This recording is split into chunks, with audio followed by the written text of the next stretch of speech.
Interpretation of Rashad Khalifa.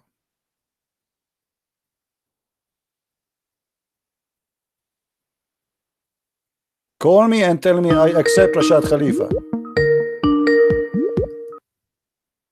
Yes, Abdul.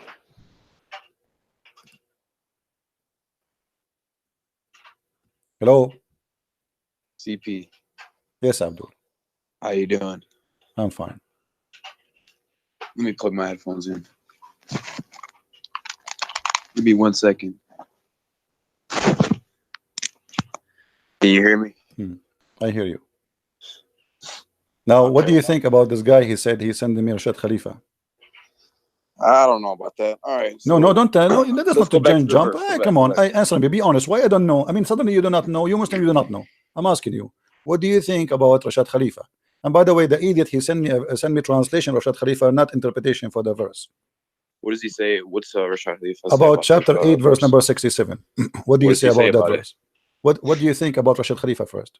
Is he a Muslim? Is he a Muslim? I don't know about his specific interpretation of that verse. He don't have interpretation. This guy, he's an idiot. He just made translation. This is not the question. Let's go back to the verse then. Okay, I'm asking you now, what do you think about Rashad Khalifa? I don't know. If you don't know, I will hang up on you. You are being no, don't hang up. Now. Come on, let's talk about the verse. Okay, so don't tell me I do not know. What do you think about Rashad Khalifa? What do you think about Rashad Khalifa?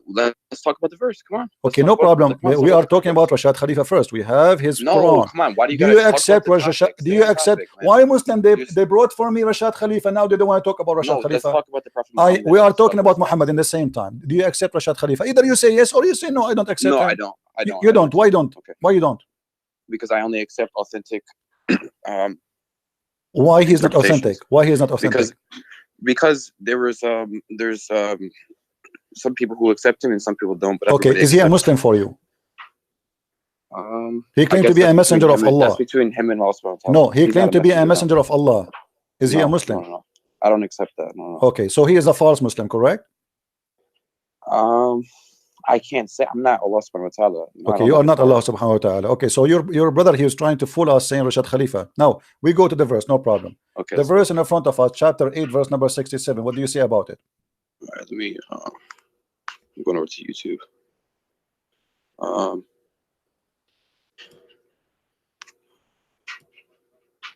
So you see, your brother was lying to us, trying to avoid answering the questions. Okay, so it is not for any prophet to have captives until he hath made slaughter in the land. He desired the lure of his world, and Allah desireth for you the hereafter. Okay. What is this verse about? So that means that you cannot just go and take captives unless that there was a war or there was a battle that had some meaning. So you can't just go into a town and take captives. This is according to who interpretation? We'll look at the verse. I'm asking you, is that according? Okay, I will give you three options. You tell me. I will give you three options. Is that according to the grocery store guy, or falafel store guy, or Ibn Kathir, or Al-Qurtubi, or Al-Tabari? It is not for any prophet. Okay, my friend, don't tell me. Suddenly you became an expert. I'm asking you. This is according to who? The meaning you gave me. No, I'm not giving you me. I'm just reading the verse. So no, you are not reading the verse, because it doesn't say what you are saying. It says it's not for any prophet to have captives unless he has made a slaughter. So you have to make a slaughter, not go to fight. You have to slaughter. Do you see the word slaughter? Yes. Okay, so you have to slaughter, not to take captives. What the verse saying? Why would they slaughter? Because he don't want to have captives. He want to slaughter them. This is what the verse saying. No. Okay. Hold on. Okay, my friend. Let us not waste our time. Let us not waste our time and your time. No. Look, Numbers 31. Don't tell me look. Don't tell me look. Don't tell me look. This is a Jalalain. Do you accept a Jalalain? Do you accept a Jalalain? It's the same thing in the Bible. Do you accept a Jalalain? You're gonna hang up. Do you accept a Jalalain? Give me any interpretation. Do you accept a Jalalain? Okay, it's in the front of you. I had to close YouTube because it skips forward. I can't hear. It skips. So you read it. Read it. No, I do not know how to read. I'm illiterate. You read it. Go ahead. I can't. Hold on. It skips forward when I'm on YouTube. I can't hear the voice play of each other. But look, you're so worried about Prophet Muhammad alayhi salam killing when you see in the Bible the same thing. You just don't understand the context. You're saying, oh, Jesus came as peace when he said, I come to bring the sword. And did Jesus kill anyone by the sword he's talking about? Did he have a sword? He killed people with it. You got to understand, Jesus alayhi salam was a great prophet, and he came for what, 30 This is not the question. years Did Jesus kill anyone? This is not the Look question. at Moses, though. This is not the question. This is not the question. This is not the question. Did Jesus kill anyone? From all 12 tribes. This is not the question. 12,000 people. Change the topic. You are changing the topic. Did Jesus kill any? Did Jesus killed anyone? Did Jesus? You mentioned to me. Okay, so you mentioned to me a verse about the sword. You are lying to us. This is not about the sword. Moses, didn't he? Okay, hold on. Let me ask you about Moses. Isn't it Allah? He ordered Moses in the Quran to slaughter the Palestinians. Yeah. Okay, why? What did Moses do? Why? Well, I don't know. Why did he do it in the Bible? Okay. Why did he lead 12,000 in the Bible? Why did he kill? No. Hold on. The Bible have a story. You see, open? the funny about your Quran. The funny dashed about to your the ground. Quran. Why? Okay, the funny about your Quran. There's no story in the story. Suddenly, we hear that Allah, He said to Moses, "Go and take the land I assigned to you." Yeah. Okay. Does it say the same in the Bible that I assigned the land, just kill the people just to take it? Yes, it does. Okay, go read Numbers 31. Go okay, read it. Read the verse. Pull it up. Okay, read the verse, and let us read together. Go ahead. Yeah. And I will show you the verse in the Quran. Hold on.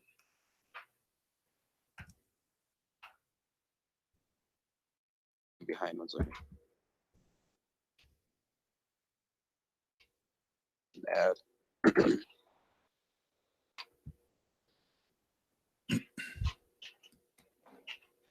Okay. Give me the verse you are talking about, please. Numbers 31. I think it's are you pulling it up? Okay. You tell me. Did you pull it up? No, you tell me where. I don't know. You tell me. I'm learning from you. Okay, hold on. Go ahead. Hold on. Yeah. Right here. Okay, Numbers 31. Pull up Numbers 31. Verse number 1. Go. Read verse number 1. You want me to read it to you? Yeah, read verse number 1. The Lord said to Moses, "Take vengeance on the Midianites for the Israelites. After that, you'll be gathered to your people." Because of what they did. Because of what they did. Okay. Okay. So they are attacking them first. Hold on. You see here the line. You see here the line in the Quran. The story. I didn't even say anything. The Quran is a different story. So don't. Okay, let's read what happened. No. You said it's the same. You said it's the same. It's not the same. Go to verse number 7. Okay, yes, hold on. Because of what they did to the Israeli. What they did to the Israeli. Okay, good. They were mean. What? No, they are mean only. Moses. Okay. Moses didn't turn. My friend, hold on. Okay, so let us make it straight. Moses is a person who came and he told them that God told me eye for an eye. Is that true? Yeah. Okay. Yes. Now Muhammad is attacking people who did not attack him. Is that true? I would say that's not true. Are you sure? I'm sure. Okay, when you're a prophet, he sent a letter. Okay, can we finish the verse? Hold on. Yeah. Okay, you see, first of all, why we are jumping here and there all over? Why we don't? You're jumping now. Why you don't want to read? Okay, why you don't want to read the interpretation? Read the interpretation. The verse we are talking about. 1 second. You call me to read the interpretation, and you are refusing. Why? Come on, I'm not refusing. Okay, read it. This is Tafsir al-Jalalain. This is Tafsir al-Jalalain in front of us. Go ahead. Okay. Hold on. A minute behind now. I was on Google. Okay. Following was revealed when they ransomed those taken captive. Father, it is not for a prophet to have this until he has made slaughter in the land, fighting disbelievers. You desire to transmit things. Okay. So both of you and the one who called before you. Hold on. Let me make my comment. Yeah. So both of you, the one who called before you and you were lying to us about the meaning of the verse. How did I lie? What did I say? Because you said it's not for a prophet to take captives until he go in a fight. But this is what the verse is saying. The verse saying that you should not accept them to be captives. You have to slaughter them. You should not take them a captive and later you exchange them for ransom. Set them free. What's set them free here? It says he refused to set them free. People, they are asking, we can listen. It's in front of you. People, they say, okay, we can ask for ransom. The Muslim, they said to Muhammad, we can ask for ransom for those captives. Muhammad, he said, no, we kill them. and he gave a No, he verse to said himself from he Allah. said, and set them free afterward, either by What he grace. free? Where he freed them? Where it says? Read, my friend. Read with me carefully. Yeah. It says here this is abrogated, later abrogated, because Muhammad, when he need money, when he need money, he don't slaughter, and when he do not need money, no, he needs to spread the word of no. like He it says no. Hold on, and he freed them afterward with the grace or by ransom. Do you see it? Yeah. Okay, so your prophet is the same as ISIS. He asked for ransom when he need money. No, by when, grace. Okay, hold on. Okay, grace. yeah, by grace, because if they convert to Islam. Yeah. Okay, thank you very much. So you're a prophet. But the Lord wants to be worshipped. Hold on. Okay, pagans? but the verse in the front of us says that your prophet says that Allah ordered him to kill all the captives. Yes or no? In this particular situation, hold on.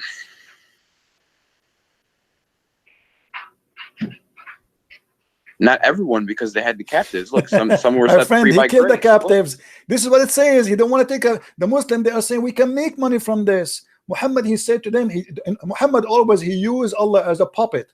When he wants something to happen to silence them, this is what happened. So the Muslims, they used to capture people and then release them for ransom. It's a great business. So now Muhammad, he is afraid if he release them now and he do not need money. Why am I going to free them? Those are my enemy. Let me kill them all. So he killed them all. Where does it say he killed them all? It says it's not allowed for a prophet to release for the sake of ransom. He have to make a slaughter. Read carefully with me. I don't know. It's not allowed for him to take captives. What does that mean? It means they are captive, but we cannot. It means we cannot keep them as captives. We cannot keep them as captive. We cannot. No, they are captive already. It says the following was revealed. Read, my friend. Read. When they ransomed those taken captive. Do you see they are already captive? So when they ransomed those who they are taking captive at Badr, it is not for any prophet to have to take ransom until he slaughter. It's not time for ransom now. Now it's time to slaughter only. So we slaughter them all.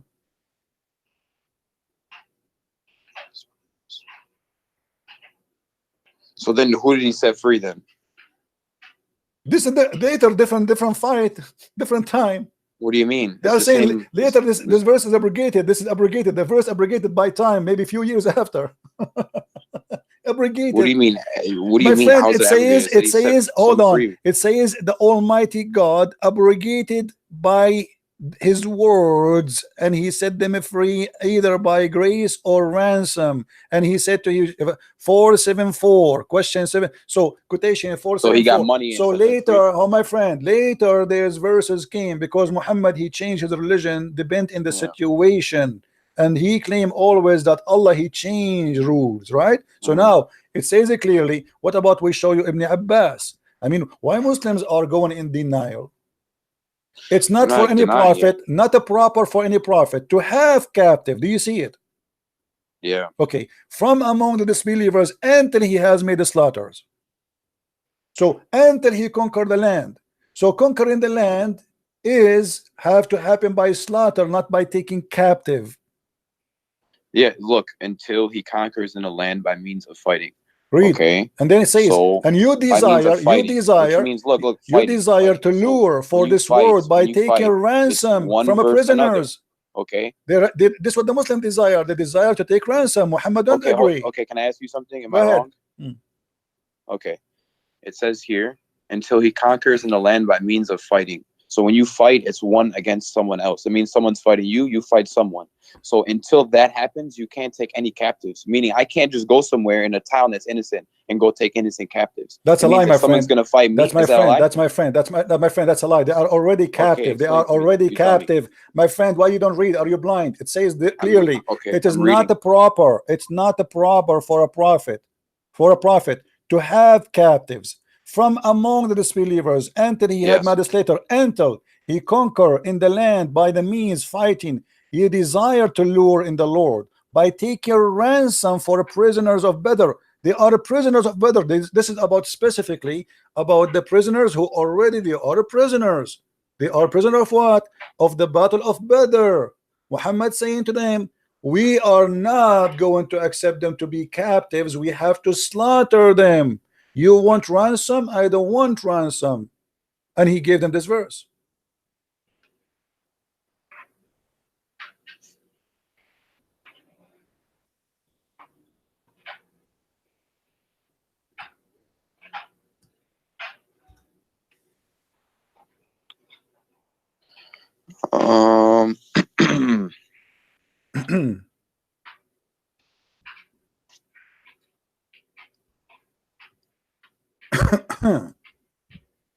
I think that you're misinterpreting the beginning a little bit. My friend, this is your interpretation, and now I am misinterpreting the interpretation. No, It says, I think that you're it not says, my friend, understanding it says they are prisoners of Badr. Does it say the word prisoners of Badr? They are prisoners already. by taking ransoms. Yeah. They are prisoners already. Let me ask you, after your prophet, he Look, ye desire the okay. Lord of this Let us world by prove taking something. ransoms Let us from the prove prisoners of something. Badr. Did your prophet? If there is any story clearly saying that the prophet he killed his prisoners? Is there a story of that? Hmm. Pull it up. No, I'm asking Just you. pull it I'm up. asking you if there's any stories, like, to make it more clear for you. If there's any story says your prophet he killed his prisoners. It wouldn't be anything that was worse or in greater magnitude than the Bible, because Prophet Muhammad alayhi salam was the same prophet, the same God. So it wouldn't be anything yeah, the worse. same prophet, the same God who kisses stones, right? Now let us read together. No, if this is that's like saying hold I on, bow hold to on, the hold wall on. in front of Is that your or the prophet or this ground, is my prophet? know? Is that your prophet? Read carefully. Hold on, it's loading. 1 second. Was killed except one. She was back and belly extremely.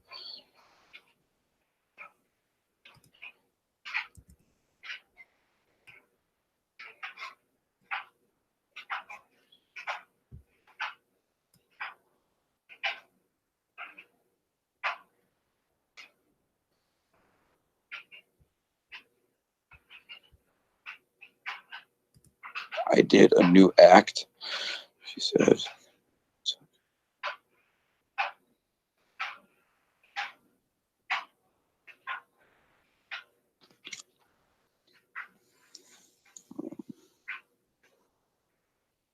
So she was the only one that was killed? This is another question. No, I'm asking. I don't know. I'm asking you, are they prisoners and he was slaughtering them? She was killed. This is another question. I'm not talking even about her now. I'm not even talking about her. Was he slaughtering too, man. Was he slaughtering the prisoners one by one? Everyone else besides the women, yeah, because that was okay. So they are prisoners, and he was slaughtering them one by one. And this poor woman, she was watching her tribe being slaughtered, and she went crazy. Why you're a prophet? He slaughters the prisoners. You just said to me that it is not true. The prophet he slaughtered prisoners. well, what time was this revealed around? I don't care. This is now. Come on. Let's no, be honest. You see, I'm trying to find an honest Muslim when he speaks to me. Find the same thing. Okay, hold on. We don't understand it. We see killing. Don't tell me understand. Don't tell me understand. They are prisoners of war. If you look in the Bible, hold on. Okay, no, you can show me from the Bible as much as you wish. Show me where the prisoners. You don't let me. You asked me to read number. I showed you that you are wrong. In number it says due to them. Didn't finish reading it to you. It says okay. It says due to them as they did to you. But let me read it. Hold on. The Jews. In the first verse it says that. In the first verse it says that. Because you'll never find Quran. You'll never find any hadith like this in the Bible. Change it. You know all what I'm saying. You are trying to change the topic. This is the whole. I'm telling you the same thing. This is the no. It's not the same. No, it's not the same thing. It is You'll not, never find this, my friend. Okay, then I'll read this, and you pull up a verse from the Prophet Muhammad. My friend, hold on. Why? Let me read this, and then you pull me a verse up. You can read as many as you wish. Okay, then let me read it now. Stop playing games. First of all, why you would lie to me? Why you would lie to me, saying to me, it doesn't say. It doesn't say. No, you are the one getting busted. Why let me read it right here then. Why you said he did not kill the prisoners? Why he did lie to us? He did kill prisoners, just as Prophet Okay, Muhammad no. did. So But now he did. So now, situation. okay. You So don't now he understand what agree happened. he You don't did. understand Okay, who these why he people killed were. this woman? Why he killed this woman? He killed one woman. Why he killed her? I don't know. Let's read For this she one is here now. laughing. They fought against Midian as the So Lord according to commanded Islam, Moses. if somebody is laughing, you kill him. If she is a woman. No, that's not what happened. So this what happened. Read it. No, but that's not. It's not how you're taking it. You tell me how you're it making is. it seem like, No, you she's tell some me. innocent No, women you and tell she me. Tell laughing me. and they Okay, killed her. you tell me That's what not how it happened. You tell me what happened. Okay, let me go back to it 1 second. And I got this verse in front of me. You're gonna let me read it after or no? You can read as many as you wish. I know I can't. You won't let me. Okay, well, my friend, why you don't want to tell me why he killed? Okay. So first of all, we read no woman was killed. Okay, so no woman besides this one. Let's read why she was killed. She was laughing, right? She was talking and laughing. She was laughing while her people were being killed, and you're acting like she was in terror. What was she laughing about?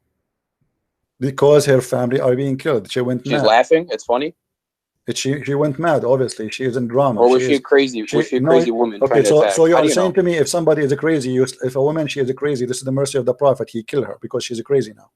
Well, I don't know what was happening, but she I was am asking you, my so friend. She clearly didn't care about what was happening. No. You see, you are trying to avoid. I'm not avoiding. Okay, so why he killed her? I'm asking you why he killed her. Why he killed her? What she did? Okay. A man called her name. Where is so and so?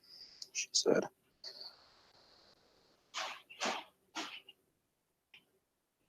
I did a new act. What is that supposed to mean? She said. The man took her and beheaded her. Who's beheading her here? A Muslim. One of the companions of Muhammad, the holy prophet Muhammad and his holy companions. Alayhi salatu wassalam.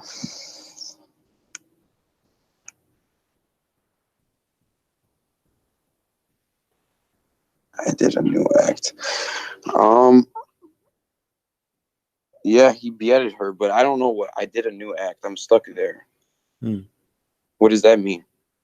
She's going. Imagine, my friend.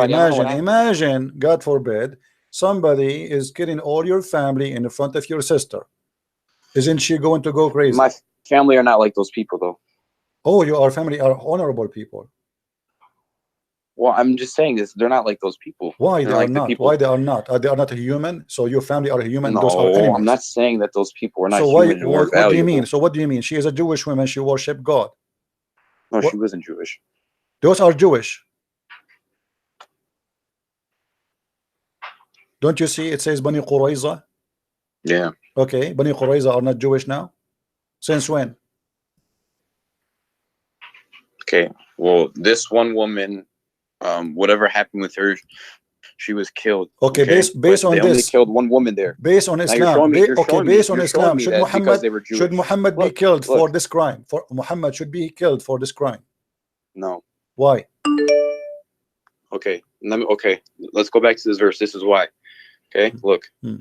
These are the same type of things that were happening in the Bible. Look, they fought against Midian as the Lord commanded Moses. No problem. The same as they did to them. They did to them. No problem. Okay, and killed every man. But here, in Bani Qurayza, they did not take any slave women from the Muslims. Okay, look. They did not rape any slave women from the Muslims. Hold on, don't change the topic. Now, of Midian. You're a prophet. He killed the women who she is laughing. Should your prophet being killed according to the Sharia law? No. Okay, isn't it you Muslims who says to us that the Quran says that if a man he killed an innocent person, he should be killed? She was an innocent. No, why she's not innocent? Why she is not? Why she is not? Because she was killed. That's why. Why she's not innocent? Muslims don't kill because the Muslims don't kill innocent people, and she was killed, so she wasn't innocent. Here we go. But you don't believe. But you don't believe it. Hold on. So you are saying to me, if somebody don't believe in Muhammad, he is not innocent, and we should slaughter him. What is it?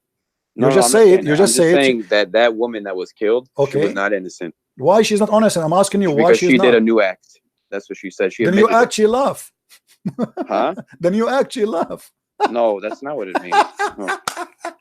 No. Let's go. Come on, let's go to the Bible first now. Come on, let me Abdul, read it. I listen, got it right listen, here. listen. No, you are trying to. Why You you are not? You trying. said I can read I it. answer you about the Bible. You are trying just to escape. You But are no, just. I'm You are trying to show desperately. you where No, same no, thing there, no, no. You but are you don't trying to accept it. escape. You are trying to escape. Okay, Just so you want because to. Jesus, Okay, hold on, peace hold be on. upon him, You are didn't do saying to it, me. now Okay, let me nobody ask you. else Let in me the ask Bible you. did it. Do you believe in the Bible or in the Quran?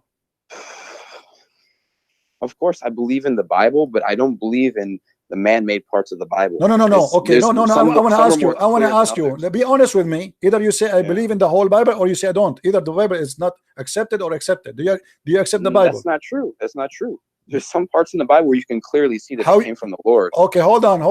Who is you to decide which is the part, which is not? Well, like you Christians say, you have the Holy Spirit. Which one? Do you I have? have the one Do you true have the God Holy that guides Spirit? You me. have the Holy Spirit. So You have the Holy Spirit.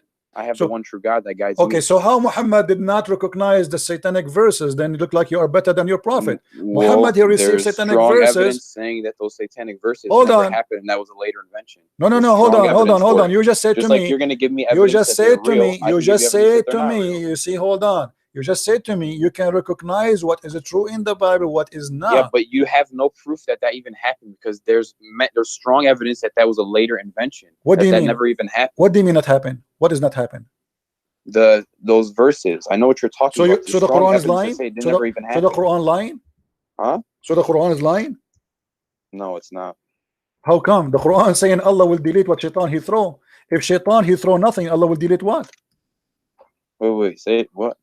Allah said. Oh, what are you talking about? I'm sorry. I thought you said to me that this is nothing. The satanic verses never happen. So Allah will delete something never happened. Pull it up on the screen. It's in the screen. Okay, hold on. I'm going to it now. I'm behind. I was on Google. I'm sorry. Hold on.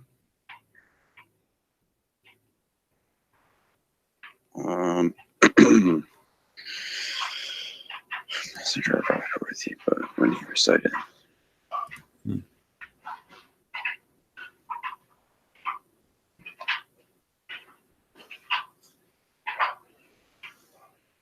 Okay.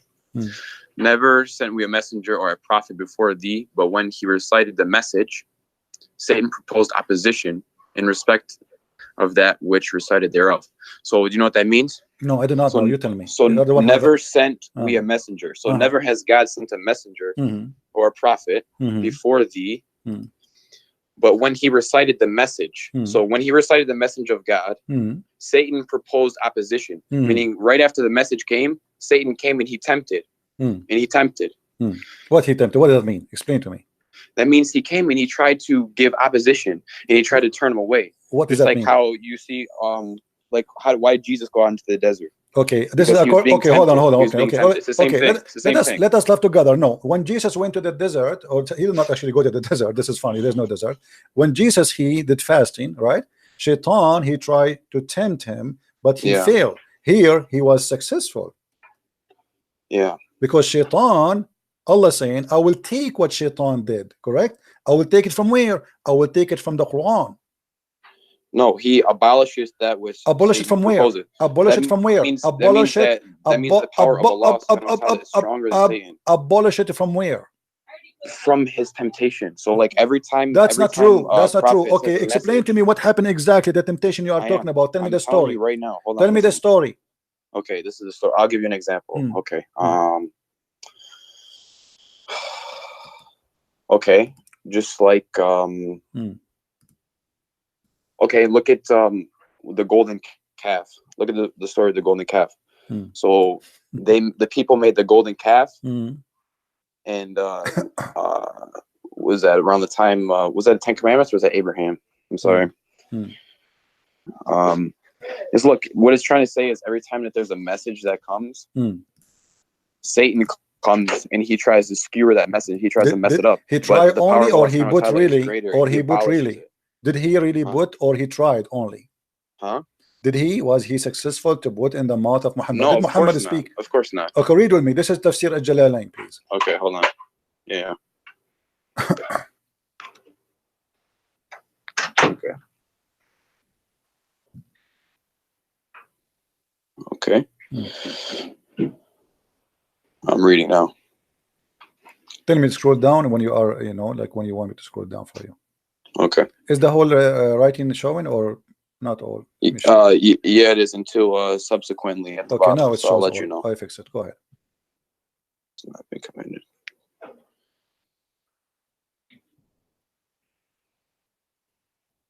Can you read loud, please? Yeah, sure. Go ahead. This is a prophet who has been. Oh, I'm sorry. And we did not send before you any messenger. This is a prophet who has been commanded to deliver a message, one who has not been commanded to deliver anything, but that when he recited the scripture, Satan cast into his recitation what is not from the Quran, but which those to whom he, the prophet, had been sent would find pleasing. The prophet had, during an assembly of the men of the Quraysh, after reciting the following verses from Surah Al-Najm, have you considered Manat, the third one, had as a result of Satan casting them into his tongue without the prophets being aware of it. The following words, those are the high flying cranes. Okay, indeed their intercession is to be hoped for. So they, the men of the Quraysh, were thereby delighted. However, later informed him the prophets of this as Satan cast onto his tongue, and he was grieved by it. Okay, what is this from? This is a Jalalain. So Shaitan, he cast scroll up on the a little tongue bit. of your prophet. He cast, and he cast Yeah. he cast satanic verses. And then Jibril, he said to him, he came to him to after. Jibril, however, later informed him, the prophet, of that Satan had cast into his tongue, and he was given agreed by it. Do you see it? So you said to me, he tried The to verses, tempt. what's that? You said to me, 19 to 20. What is that there? What? 50 right there, right after it says Al-Utsa and Manat, the third one. Yes, it says 53:19 to 20. What's that from? This is different. The chapter of An-Najm. So your prophet was reciting chapter. Can you of go An-Najm. to it? No problem, but let's stay here first. You No, know, let's the go to that. chapter of An-Najm, you can go. That have nothing to do with this, because supposedly this is taken from there. He's reciting to you that he was reciting An-Najm when this happened in this verse. That's all. There's no point of reading that verse. I mean, he did read it for you. It says, while he was reading that, do you consider the Lat and Al-Manat and Al-Uzza and Manat the third? Then this is chapter 53, verse 19 and 20. He added, as a result of Shaitan casting them into his tongue without the prophet being aware of the following words. So Muhammad, he said that by his tongue. Those are the high flying crayons of Al-Gharaniq, Al-Ula. They are the high goddess, and indeed their intercession is hoped for. So your prophet in this moment, he worshipped the three daughters of Allah, and he ordered his followers, including the whoever watching, that it's a must to ask them to intercede to Allah because they are his daughters. You said to me, oh, that he tried, this is temptation, he tried to give me example, but this is not what happened. Scroll down a little bit. Hmm. Scroll down so I can read more.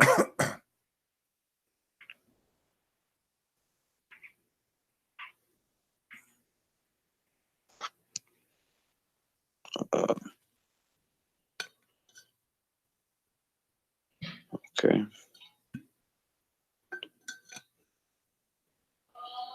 So first,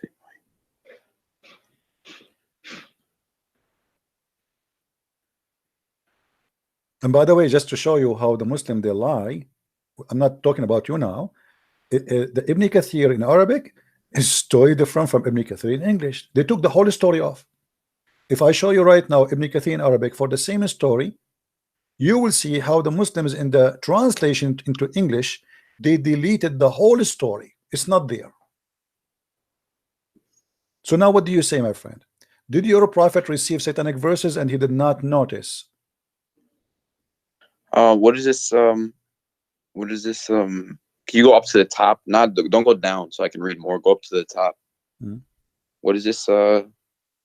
This is Tafsir al-Jalalain. This is the official government website of the Kingdom of Jordan, and not my website. Here, if you go down, it says this is a translation of Firas Hamza, Tafsir al-Jalalain, by the Royal of Ahlul Bayt Institute, which means that the Family of Muhammad Institute of the Islamic Thought, Amman, Jordan. All right, this is an official Islamic government website. Now, as you see here, your prophet received satanic verses, and now here we want to ask you a question. As long we came to the conclusion that this is really what happened, how we can trust Muhammad that he is not a satanic prophet? Well, see, you're showing me this here. I got to do some more research on this, but we did the research already. Here we go. I mean, don't, did you do research more than a Jalalain? I mean, are you saying to me that you are more scholar than a Jalalain? I'm just saying I'm not going to jump to a conclusion, because I don't do that. I usually okay. Let us go by the story in front of us until you find me, my friend. Until you find me until you do your study. For now, the story in front of us, based on this, how we can trust Muhammad to be a prophet of Allah, if Allah is God, not a prophet of Shaitan? There's countless reasons. Why? That's kind of like a silly question. Why? You go, hold on, guys. This is a silly question. If we have a proof from Islamic reference, even from the Quran, that Muhammad he received satanic verses, and then you are saying to me it is silly to think Muhammad is a satanic prophet? If he admit that this was not from his God, this is from Shaitan, and then the angel came to him and he says to him, according to Muhammad, you see, Allah said, Muhammad said, we have no witnesses. The only witnesses we have, according to the story, people they saw Muhammad praising the 3 daughters of Allah. Now, because of that, Muhammad he been exposed, he got busted. Okay, the only what I can think of right now until I do more research is this. So just like, okay, I'm gonna go back to the example of Jesus when he was fasting. Why would he even be tempted if he couldn't sin? You know what I'm saying? Or if he couldn't make a mistake, or if he couldn't slip up. Yeah, reading translation. The word tempted there, my friend, what I'm saying tempted, is like, tempted is a past tense, does not mean that he was tempted. He tried, Shaitan, he tried. Did Jesus, he's like, he told them, turn this rock into bread. Did he Jesus told them, jump off the edge, and your okay, angel so the will temptation save you. is Shaitan, he wants something. Jesus did not do what Shaitan he want, as simple as that. Here, you're a prophet, he did what Shaitan want. No, what I'm trying to say is, hold on, my friend. Because Shaitan the prophet, hold on. Here, you see that the danger here is not only Shaitan, he did not tempt Muhammad. Shaitan, he spoke by the tongue of Muhammad. How that can be? Well, he recited the verses, is what it's saying there, and no then problem. he later I am reciting. Okay, my friend. I am. Let us say I'm reciting the Quran, my friend. I'm reciting the Quran, and I am a prophet. Then how Shaitan can control the tongue of a prophet, not the tongue of anyone? How he can do that? Maybe it was done to him to show that he was human. I don't know. You know what I'm saying? Okay, I can't give you an answer right now. I will give an answer. I will give an answer to prove to you that Muhammad is a satanic prophet. Read with me carefully what we will show you in the screen. Okay. The Quran said that Shaitan has no authority except those who follow him. Shaitan have no authority over Muslims except those who follow Shaitan. Do you see? Hold on, English. Give me English. Yeah.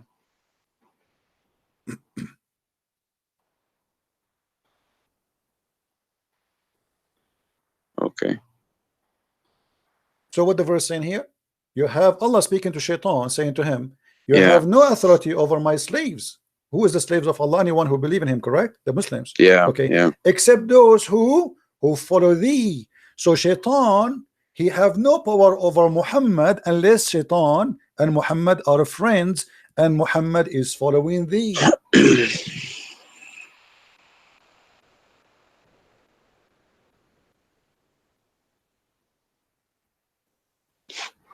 No power over any of them, such save such of those as follow thee. That's a problem here. That's disgusting. That's crazy. No, I see where you can see a problem there, but so you don't see any type of way that you could work yourself through this situation to see how he's a prophet of God. My friend, hold on. I mean, why are you are an adult? Because you see, no, because I'm what I talking see to you. you're doing Do you know? is Do you're you know why I looking did for not the hang up on you reasons. until now? Usually, Because I do. you're Hold on. you're Do you know? intimidated. Do you know why I don't hang up with you? Because usually I lose my patience with Muslims and I can't take it no more. The reason I find in you are like more reasonable than the rest. You try I'm trying. you try to hide the stuff, but you are still have some honesty on you. I feel it. Now I'm asking you. The verse in front of you, it's very clear. It says you have no authority. No the only authority. thing I can see is that he's not following him, because that's the whole point. He's not Hold following on. No. The other verse proved to us that he's following him, because you have no authority over my slaves except those who follow thee. How Shaitan was able to control the tongue of Muhammad? The verse here saying that Shaitan have no authority over anyone who is a normal Muslim. What about someone he is a prophet of Allah? So you have no authority over my slaves. You have no power except only those who follow thee, not tempted by thee. They follow.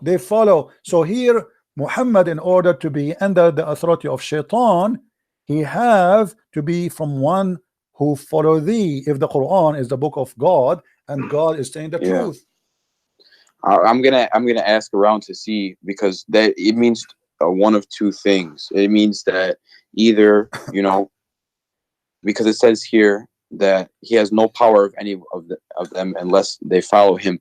So it means that either he didn't say those verses because he has no power, or it means that he did say the verses and there's the problem, like you were saying. So that's why some people don't accept those verses, because of this verse right here. You know what I'm saying? The verse. The problem is, do you speak Arabic?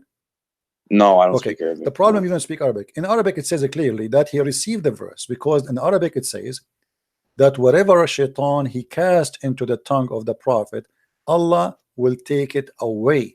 It doesn't say if Shaitan he try. It says whatever Shaitan he did, Allah will take it away. So we cannot say I'm going to research. Isn't that kind of like when, if you like say a cuss word that's kind of like a bad word, but then you ask for repentance, and Allah takes it away? My friend, let us be honest here. He is reciting Quran. Yeah. Okay. The word of God should be protected by God. This is a special thing. It's not I'm talking to you. Okay. Sometimes I make a mistake. I wanna, let us say a mother, she wanna call her son, instead of calling Ahmed, she call Muhammad. Correct? Yeah. Okay, but this is a different story here. Here we have a special delivery of the word of God. So how Allah preserved his words, he should not allow anyone to play with them. Here we have a big problem. Nobody can, and no one can have authority over my slaves except those who they are bad, the criminals, those who follow thee. And then we find that Shaitan, he control Muhammad. Secondly, my friend, and I want you to be honest with me, how I know that this verse itself, the one it says that whatever Shaitan he cast, Allah will take it off. How we know that this verse itself is not made from Shaitan himself?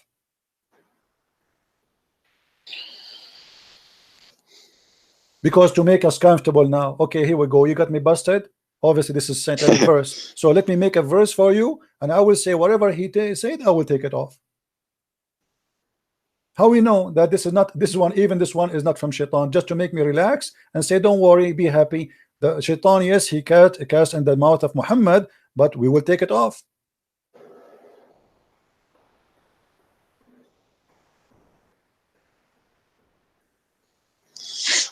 I don't know, man. On this one, I don't know much about this. Okay. This is my first time taking. I'm just walking with you step by step. I'm walking with you step by step. Now listen to this. If there is a guy, if you are a judge in a court, if you are a judge in the court, and somebody says to you that this witness, he imagined things happening, do you accept him to be a witness? So I'm sorry, say it one more time. Somebody he imagined things happening. He imagined, he have an illusion, he have a mental illness. Do you accept him to be a witness in the court? No. Why? So he's like schizophrenic. Okay, so isn't it your prophet he's suffering from the same issue according to your prophet? No. Read the hadith with me.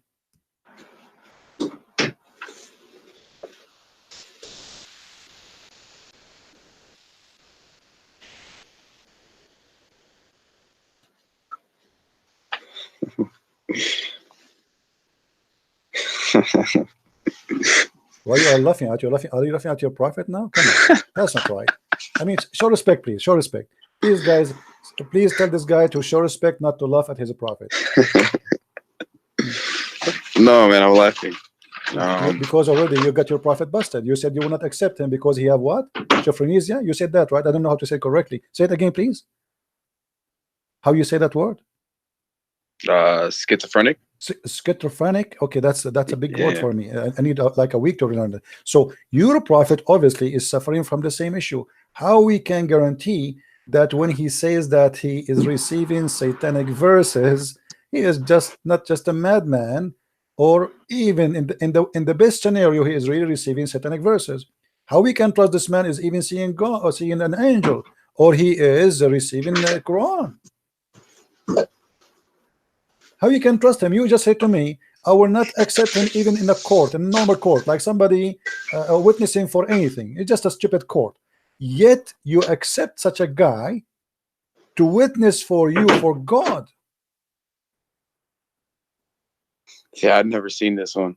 Okay, so what we would do now? What do you think? It's tricky, man. I don't know. And by the way, this is Sahih. We cannot say it's weak. Yeah. Okay. Now, additional thing. What about Muhammad? Even his sex was not true. Is what? Even his sex, he never had sex for real. He imagined having sex. Well, you are laughing. Show respect, my friend. Come on. Read carefully with me. The prophet continued for such and such a period of time, imagining that he had sexual relationship with his wives, but in fact, he did not. Like a wet dream or something? No, no. That's not dream. No, that's not dream. He think he did in daytime. He think he is having sex, but in fact, is not. Hey, does this have a number? This oh yeah, sure. Here we go. I will give you just so I can like screenshot, you know. Yeah, no problem.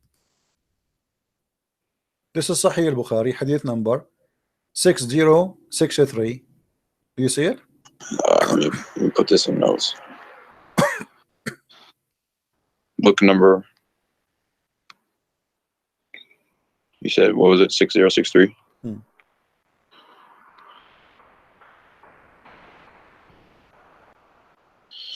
Okay, so now what we would do, my friend, you see, I'm honestly, the only reason until now I did not hang up on you, because first you let me talk and we can talk, both of us, we don't shout over each other. Secondly, I'm seeing on you that somebody trying to find out maybe Christian Prince is not lying, maybe, you know. Let us see if he is. Maybe I'm showing you in the screen what I'm saying. I respect you. Okay, I respect you, you know? So my friend, can you accept really a person? You are the one who said you will not accept a person who imagine things to be a witness in the court. And it's proven from Islamic stories. The one is witnessing here is the wife of the prophet. I mean, this is not an enemy. This is not this is the most respectable women in the history of Islam, actually, for the Muslims. So how in the world we can accept Muhammad to be a prophet? Read with me what hadith here it says. Do you see it says bewitched? Yeah. Okay, what bewitched mean, you know, in your definition? Bewitched. That's like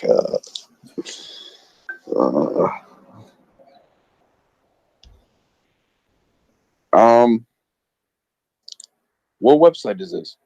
This is sunnah.com. Okay. Bewitched is like possessed, I guess. Okay. What possessed mean? I need your help, my friend. You see, English is not my first language. It's kind of like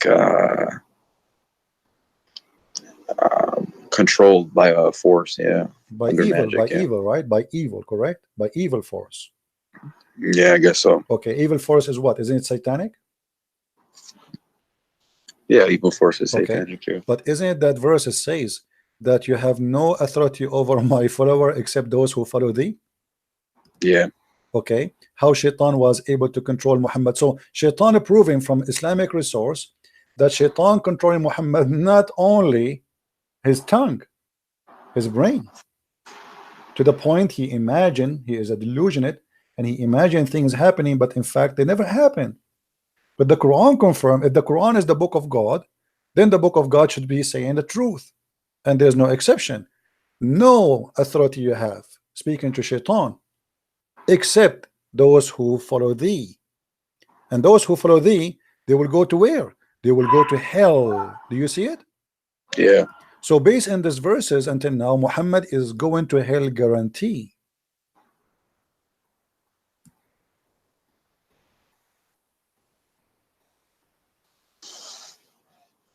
Yeah, I understand your point here.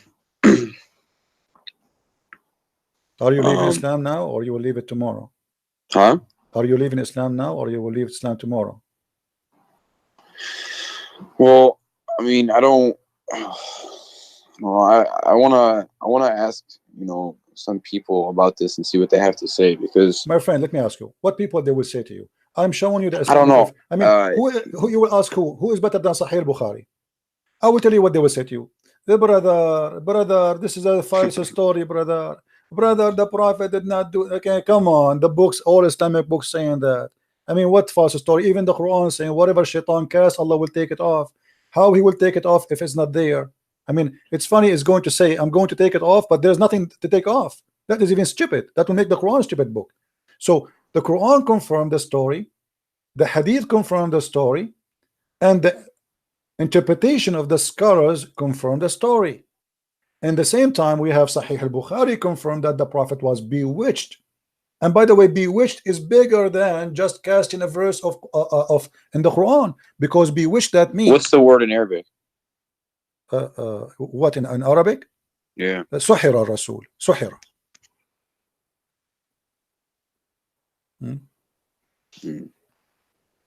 Right? So here we have a bigger problem. Okay, here it says أن النبي صلى الله عليه وسلم سحر حتى كان يخيل إليه أنه صنع شيئا ولم يصنعه. So the Prophet of Allah was bewitched to the point he imagined himself doing something, in fact he did not. Okay, what if Muhammad, he was imagining that he saw Jibreel? What if Muhammad was imagining he was receiving? Well, he couldn't have imagined that he saw Jibreel. He saw, something. That wasn't an imagination. Why not?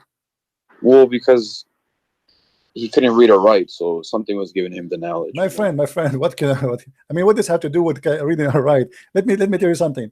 No, because a man cannot just come up with that randomly, No, he can. The Quran is the most silly, stupid book. What are you talking about? You see, because for you, I'm not insulting. No, there's a lot of scientific things in it. What scientific? Okay, show me one. Okay, hold on, guys, hold on. Our friend here, his conversation is getting even nicer. This is my challenge. Pick up for me one scientific, anything you wish, the best you have, and I will get it busted in less than a minute. Okay, go to Surah Al-Ankabut. Al-Ankabut. Okay, what about what it says? What was it? It was in the verse, Allah subhanahu wa ta'ala says about those who take protectors other than Allah is like that of the spider who builds his house, the flimsiest of houses.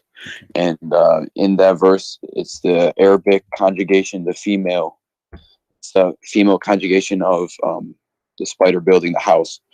And they didn't know that the female spider builds the house, but nowadays we do. There's one. Okay, my friend, can you give me the verse to be sure that we are talking about the same thing? Hold on.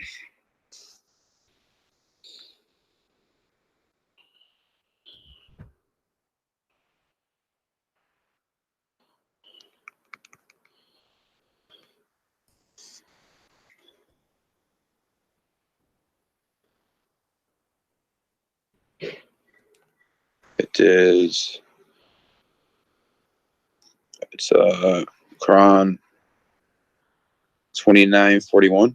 Okay, it's in front of me. Where it speak about the female ankabut. I want to see that. 29:41. Where it says the word female ankabut. Where they got you? Who is the liar who said that to you?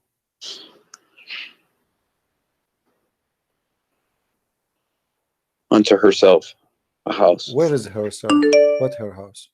she taketh unto herself a house. What she? This is the translation. In Arabic, it doesn't say that. What does it say? No, it says اتخذت. العنكبوت اتخذت. It took. My friend, in Arabic language, this is how silly the liars who lie to you, my friend. In Arabic, we say to all spiders, we call them ankabut. It doesn't matter it's a male or a female. The same as the ant, we call it namla. You understand me?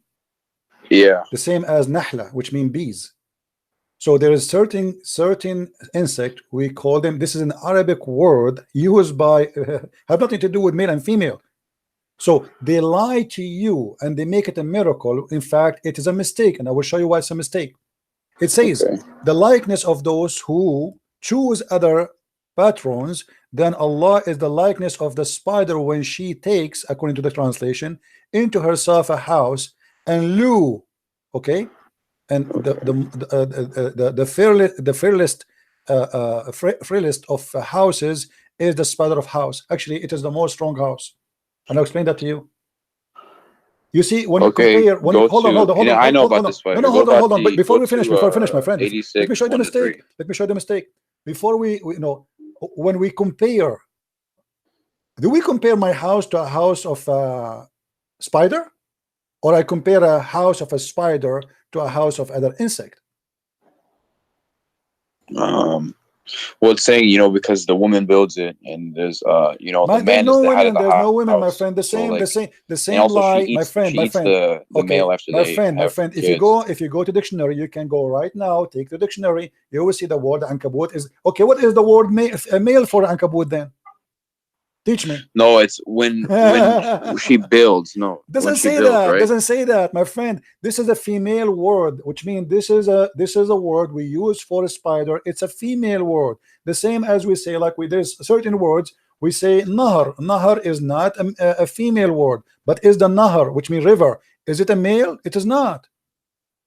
In the language, in Arabic language, we have male and female words. So insects, most of them, we call them female. As an example, we say namla. No, but the point in this verse was supposed to be that she taketh. My friend, how did it says al-ankabut. How did he know that? No, it's not. It was the female spider. She take it. Not she take it. Okay. Do you want me to show you the interpretation? It says there's no way it says that this is about she and he. Come on, my friend. Yeah, it's a female spider. It is not. It's not. It's a lie. It's a lie. Nowhere here. What do you mean? It says right there. It is not. This is a translation. It says in Arabic, اتخذت, it took. I can show you. Okay, I will take the whole word. Here we go. Do you see the word اتخذت here? No. Okay, hold on. From the spider when she takes under herself a house. This is the word. This is the word اتخذت. The word اتخذت, right? Not the word. No. This is the word. They are translating the word she took from the word اتخذت. This is the word. They are translating that. So they say she took, but the fact here there's no she, and there's no female. No, I don't think that was the word. My friend, it's in front of you. Where is the word she female? Ankabut. Where it says that? If I show you now the dictionary, do you agree with the dictionary? No, I don't think it's that Arabic word, but I forgot what it was. So let's go to the next verse. Okay, next verse. What verse? Give me. Okay, Quran 86, verse 1 to 3. Okay, 86. 86, 1 to 3. Okay. All right. Quran 86, verse 1, 2, 3. Okay, are you sure? Sorry, 86. You said 86. 86, yeah. Okay, are you sure you want to choose this one? I warn you, this is a bad one. Very bad choice. I'm telling you. I mean, this is horrible. You have a horrible choice now. But anyway, it's up to you. Go ahead. What is the hold on. Go ahead, read it.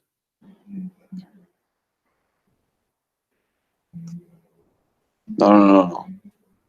This is the same verse, my friend. It says that the women, she have a sperm coming from her ribs, and the man have a sperm. No. Hold on, well, you mentioned it. Let's stay here. No, I give you the wrong verse. Okay, my friend, hold on.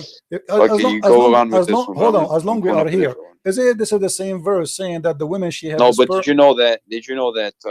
Actually the ovaries and the testes are actually up. My friend, what they're ovaries? Up between the ribs before they drop. See, the Muslim, they are lying to you, my friend. This is about the man and the women. And who knows the Quran better than the Prophet? Tell me, who can explain the Quran more than the Prophet? Do you know? More than him? No. Okay, what if I show you what the Prophet explained this? This is about Tariq. You know Tariq, the star? Even this one is a mistake. How? Okay, because simply Muhammad. Okay, you see, what the problem is, the Muslim, they You know what? Can you pull that one okay, up? hold on. Okay, let us go. No problem. Here we go. Chapter 86. Here we go. Yeah.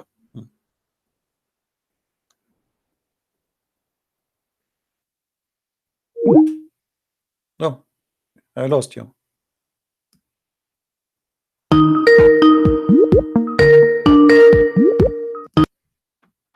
Sorry. Okay.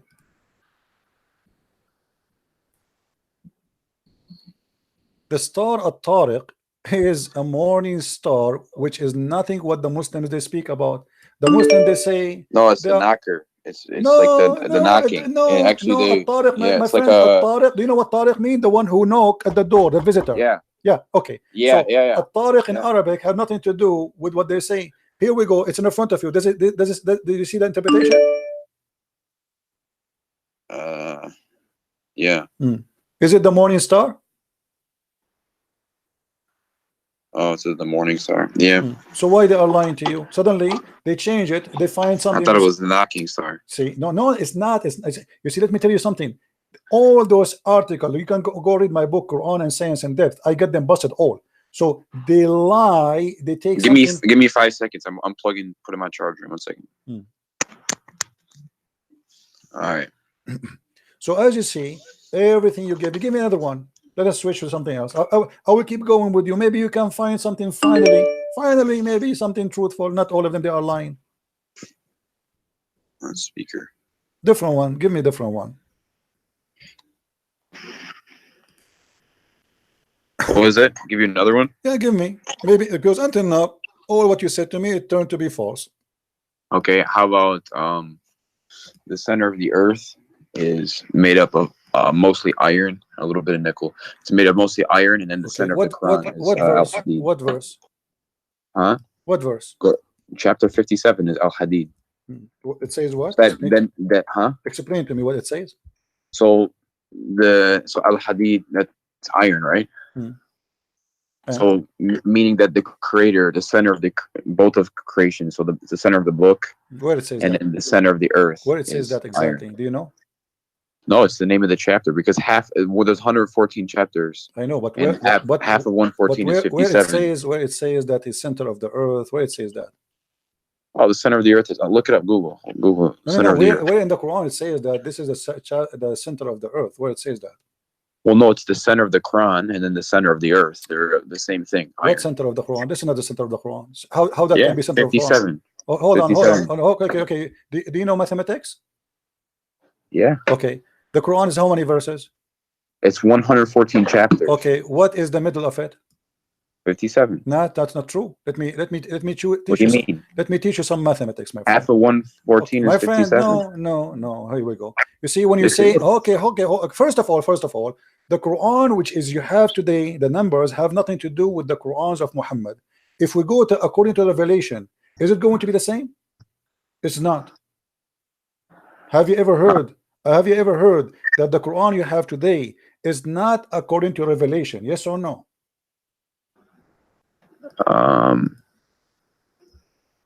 Yeah, I've heard that. But okay, what is the number according to Revelation? But then, even if they put it together like my friend, my friend. This is Uthman. The people who work for Uthman, they put it this way. So, are you saying to me that the one who put it, they better than Allah? Because Allah, He put it in different order. You Muslims, you change it, and now you are saying to me it is in the half of the Quran. Yeah, but how do you know that they didn't put in the order that Allah wanted them to? No, that's mean they are prophet too. That's mean they are inspired by Allah and they are prophets. That's mean inspired, Allah, but not that's prophet. That's mean they are prophet too. Now here we go. This is the Quran according to Revelation, and let us see where is the chapter of Al-Hadid. The chapter of Al-Hadid. Here we go. Let's go on here and search 57. Okay. All right.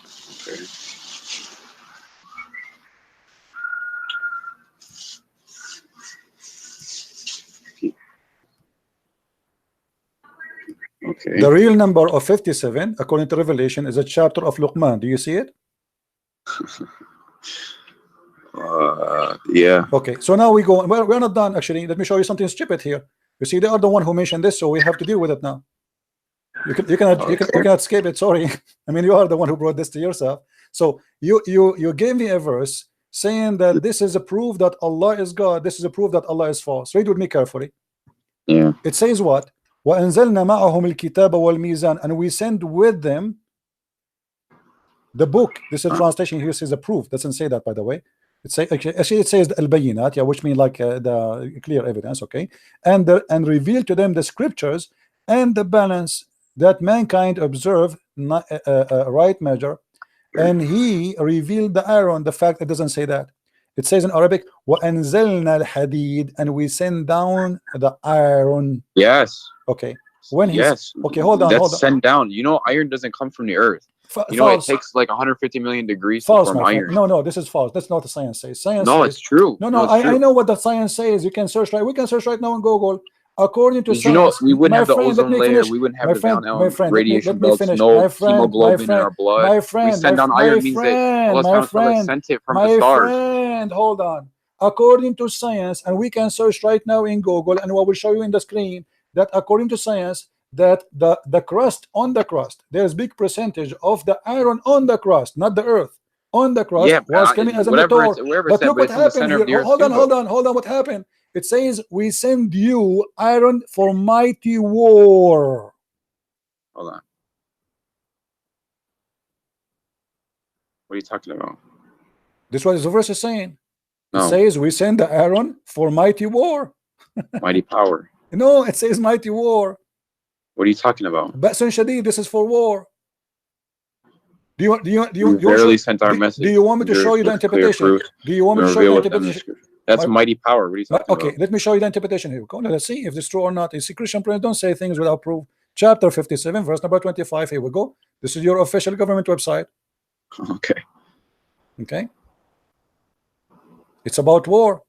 So that's mean the man was there first, and then the Aaron came. In the same verse, it says that we send down the books. So Allah, He always sent. And not only that, I will show you a verse saying that Allah, He sent down feather. I mean, chicken don't have feather. Yes, feather. I will show it to you. Okay, here we go. This is the chapter 57, verse number 25.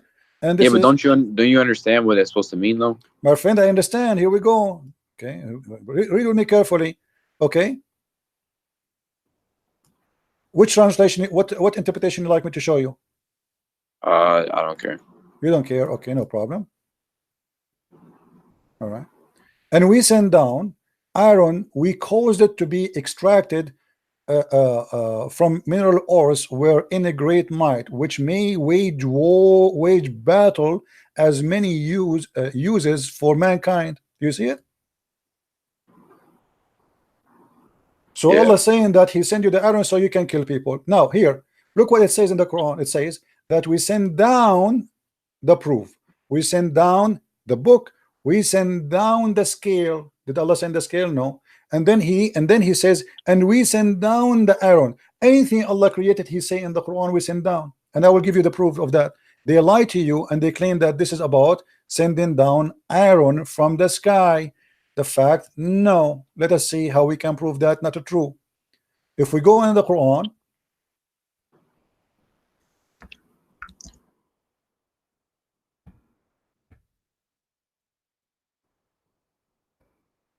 one of the problems Muslims suffer from, but they don't know, they don't speak Arabic. You know, the Quran says we send down on them libas and warish. You have the verse up right now? Okay, I'm the website for some reason froze. Let me try a different website. Hold on.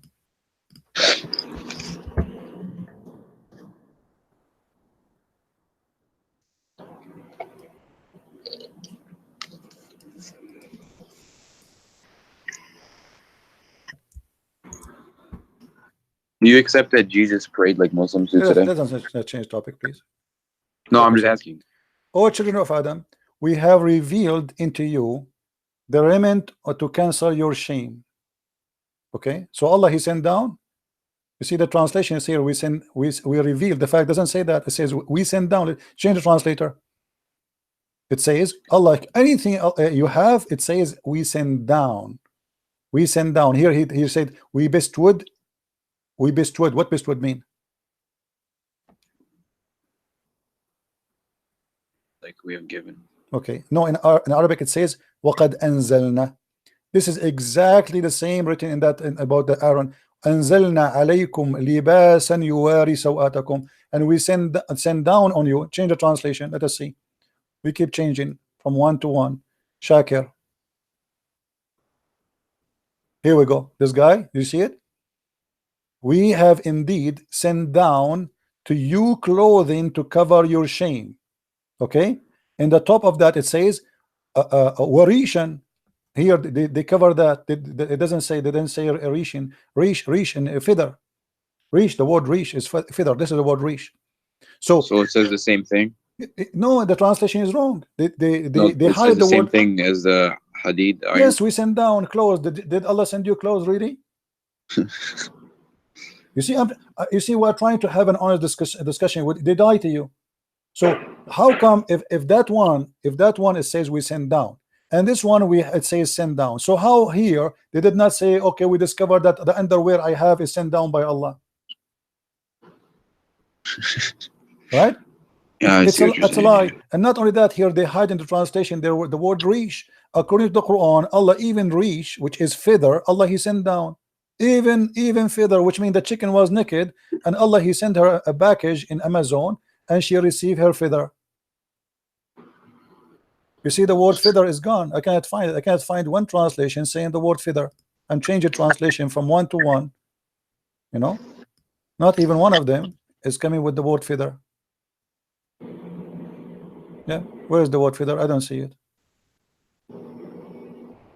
So they lie to you. You see, they are desperately trying to find a place where they can make a science out of nothing. Give me another one. Let's continue. Until now we found zero. Okay, I gotta find the verse. I know which one I want to. Hold on.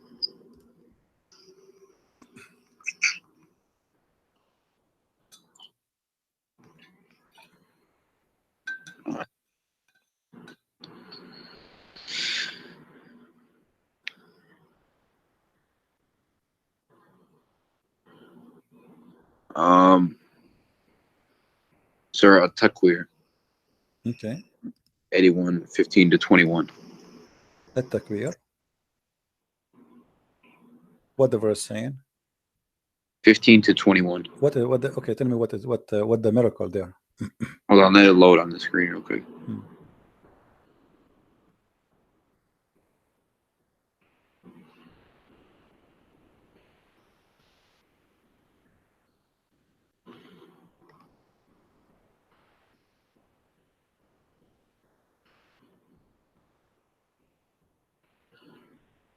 Okay.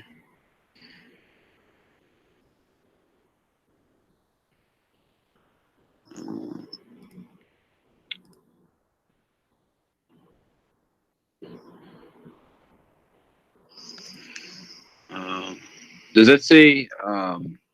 So I looked it up on Quran.com. I think it is here, or it's legacyquran.com. And it says that the translation here says, "So I swear by the retreating stars," for verse. It says that, and then it says those that run their courses and disappear. This is not a star. This is a planet. It says planets. Yes. It doesn't say stars. Al-Khunnas is not a star. It's a planet. Secondly, Al-Khunnas is a very well known by the Muslim, by the Arab at that time. Muhammad is just choosing what the Arabs see in their eyes. No, hold on. Go back to the verse.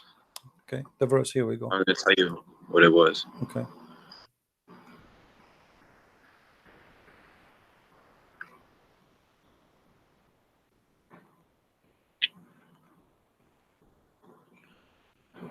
Okay.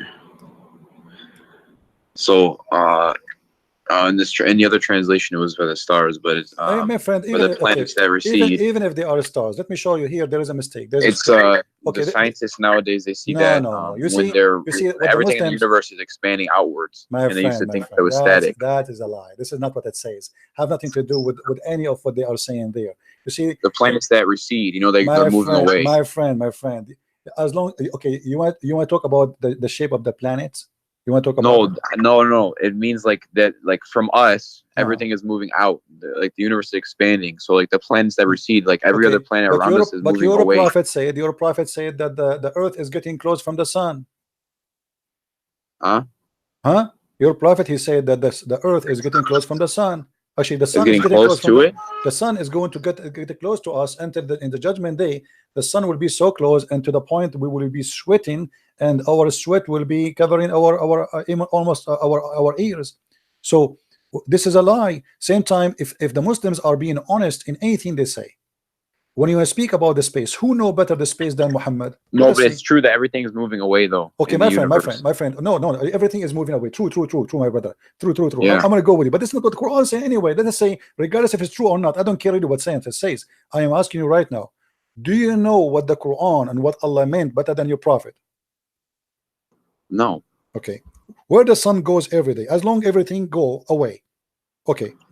Where the sun goes every day. Where does it go? Yeah. Nowhere.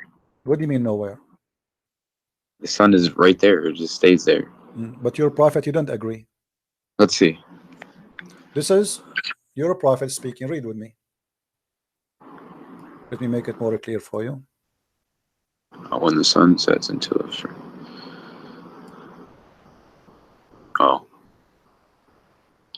sun goes. So here we go. Your prophet here saying that yes, the stars goes away. I agree with you now. Are we happy? And then a time will come when you're about to pray.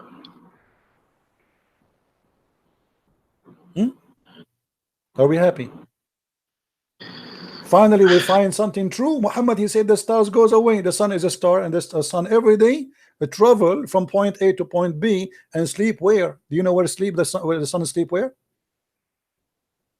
It goes till it prostrates itself underneath the throne. But where is the throne of Allah? Where is the throne? Where is the throne of Allah? Do you know?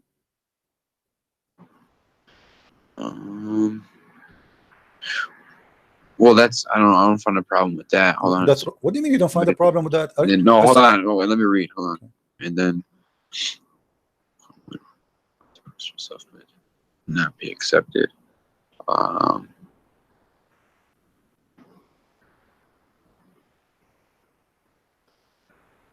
What's the context of this verse? What's it explaining? What's the nothing, my friend. Muhammad is leaving the mosque, and he asked, because Muhammad is a scientist, he worked in NASA. He wanted to teach those ignorant Arab where the sun goes. So he said to his follower, the one who was with him, Abu Dhar, he said to him, the prophet asked me at the sunset, do you know where the sun goes? See, the guy is not even asking him, but Muhammad, he cannot stop sharing his knowledge because it's amazing. Okay. So at the time of the sunset, I replied, Allah and his apostle know better. So Muhammad, he got his knowledge from Allah. There's no way he's going to make mistake. We associate the knowledge of God with the knowledge of a man. His name is Muhammad. He said, it goes, who? The sun, i.e. travel, till it's prostrate itself underneath the throne of Allah, the throne, and take permission to rise again. And it's permitted. Then the time will come when it will be prostrate, which means the sun will ask again for permission and will not accept it, but will ask, will be order. It says here, it will be asked permission to go in its course, but it will not be permitted, but it will be ordered to return whence it has come. So it will rise from the west. So it came from where to Allah? It came from the west. Now let me draw this for you, so we can have a better understanding for this hadith. All right, just for the better understanding. The sun is here. Let us draw this. The sun now is here. Your prophet is here. He is with he's a friend in his donkey. This is Muhammad, and he's a friend. Muhammad, he said to his friend, the sun, do you know where the sun goes? Okay, actually I should put the sun, sorry, in the other direction, because now the sun is in the west supposedly, so I will make it here. So the sun is here, and the sun now is going down, and Muhammad, he said to him, now the sun is going to prostrate itself under the throne of Allah, so the throne of Allah have to be in the west based on Muhammad explanation, because it's going to the west, so Allah's throne is here. And now the sun will be down the throne of Allah. And then in the morning, before the morning come, the sun will ask Allah to go arise again from the east, and will be permitted. But at the end of the time, Allah will say, no, go back from where you came from, which means she came from the west last time. Now we go back from the west, and we will raise, or what's going to be rose from the west. So why the Muslims, they are busy speaking about science in the Quran? And by the way, this is confirmed in the Quran. Isn't it the Quran says that the sun set in the murky water? Yeah, but that's like you see like that it looks like water, you know what I'm saying? Yeah, but does it say that the sun set in the murky water? Yeah, I know. Okay, is that a scientific mistake, or this is something you think it's right? How the Muslims, it might be figurative, you know. How the Muslims explain this? Do you know how? I will help you. The Muslim, they say, oh, this is from the eye perspective of the guy Al-Khadr. Yeah, but it doesn't say that. Read me carefully, my friend. Who is the one who's talking now? Allah. Huh? Allah says, they ask thee, ask who? Muhammad. A bunch of Jews ask Muhammad about Dhul Qarnayn, the man with the two horn. I mean, have you ever heard of a guy, his name, the man with two horn? What's his name? We don't know. Obviously, he's talking about Alexander the Great. Say, I shall recite to you, you are remembrance of him. Who is talking until now? Allah. Lo, we made a strong in the land, and we gave him into everything a road. So Allah is the one leading him. And then till when he reach, do you see something wrong with me here, my friend?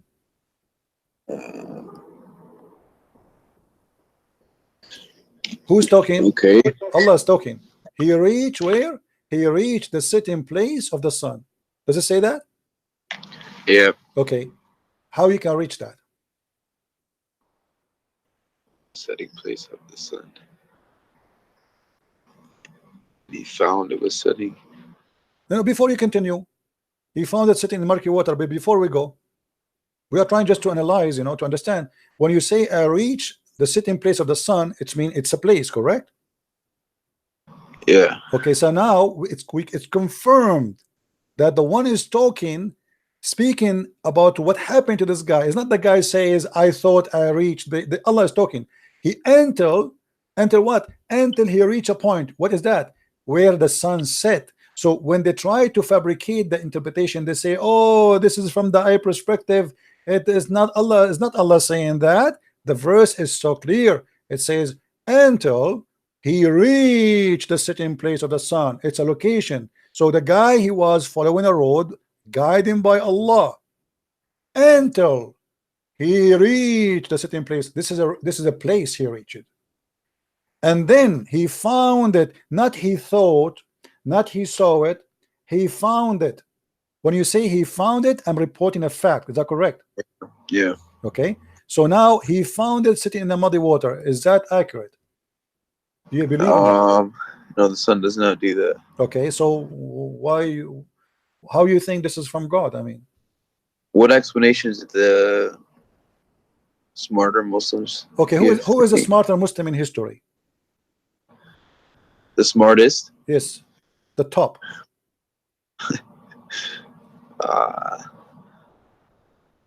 Muhammad, maybe? Muhammad? Of course. Okay, what if I show you what Muhammad said? What you would do? Let's see. Okay, let us see. Because now the Muslim, they will say, oh, Muhammad, obviously he's an idiot. He did not know what he's talking about. Here we go. This is your prophet explaining the verse. I was sitting behind the Messenger of Allah, SAWSFM radio station, who was riding a donkey while the sun was setting. He asked, do you know where this set? I replied, Allah and his apostle knows best. He said, it's set in a spring of warm water. Oh.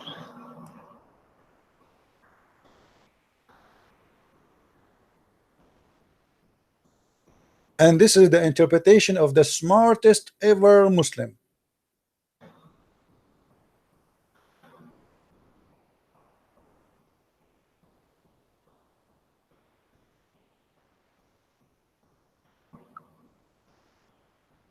Have you ever had another Muslim try to tell you what this means? All Muslims are the same for me, my friend. Like, you see, you are a nice person. That's why I did not hang. I'm surprised. I mean, how in the world I survived to talk to you all this time without hanging on? Because usually I'm like, you know, everybody knows, like in the last 2 weeks I have blood pressure from shouting, screaming. So when we talk to Muslims, the second you show them something stupid, they start screaming, shouting. They will not let you read. I mean, but you are not doing that, and I respect that on you. Now you tell me, what is that? Now let us assume they will say to you, this is Dave. It's not. You know the story, right? You know the story of Dave, Sahih, you know the story, the song, huh? This is Dave, this is Sahih, this is Dave, this is, you know, it is not Dave. Wait, what? It is not Dave. The hadith is not Dave. This is a proven story, and the reference is all over. So Muhammad, he agreed with the Quran. Why Muslims, they lie and they say, oh, this is from the eye perspective, this is not what Allah is saying. So the verse saying clearly, he reached the sitting place of the sun. How in the world you can reach that place? I can reach that when I am sitting in my ass right now. From my window, I will see the sunset in a few hours. I do not need to go anywhere. Right? Yeah. Okay, so this is a lie. Not only that, look what happened. What about a few verses after? Here, the same story. And then he changed the road. He took different highway. Okay, now till when he reached the rising place of the sun. What the heck is that? Do you see it? Yeah. Okay, how he reached the rising place of the sun? What is that? You tell me, help me. I'm listening. I don't know. Okay, and then he found it rising. That's a discovery. I mean, he never saw this before. He reached the place where the sun rises. This is the garage of the sun. Okay, so now what we learn from this, your prophet, he made it clear. The sun goes and prostrates itself under a throne. But the throne is where? Do you know where the throne is where? Based on what we said to you? The throne of Allah is above the water. Do you agree with that? Oh, well, you're gonna yeah, okay, yeah, I guess so. Actually, let us confirm that so people will not say we are making things up, you know. And his throne is above the water. Do you see it?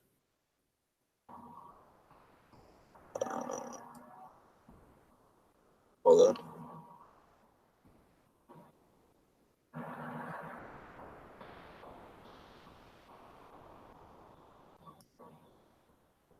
This throne was upon water. Yeah, I see that. Okay, so that complete the image for us. So now if we wanna draw the image based on all of this, Quran and the Hadith, both of them, they confirm one thing, that there is let us see a bigger space here. Okay, so what Muhammad is trying to say to us, that the sun every day go and sleep under the throne of Allah. There's a water here, and the water is muddy. Let us take off this thing so people can see better. Hold on. Okay, yeah, so here there's a water, and this water is muddy, boiling water. Actually in Arabic it says hamia. Not only it's muddy, it's boiling. Okay, so here there's a muddy brown water, and now the sun will come from the east every day, and then will go down in the muddy water,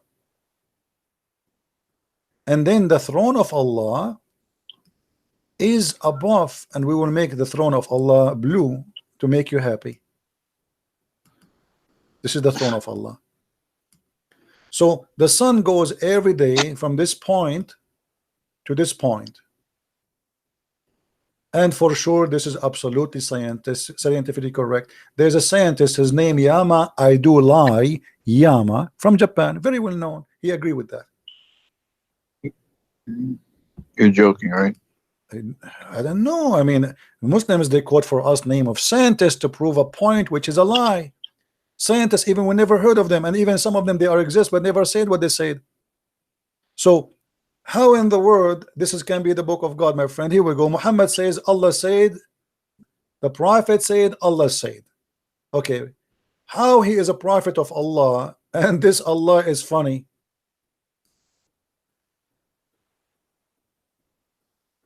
How this can be from God? I mean, honestly, my friend, I don't know what's your name. What's your name, by the way? Angelo.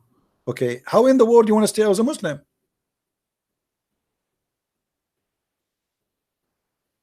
Be honest with me, after all of this, you still think you are a Muslim? Well, you know, the way it was presented to me was like, you know, the one true God and of all the prophets, and you know, I don't really know anything about all this, but like when you're showing it to me now, it's okay, like confusing everything. Like, okay, so you want to be still as a Muslim? well, I want to understand, like, I mean, come on, my friend. Listen, what are you like a certain sect of Christianity?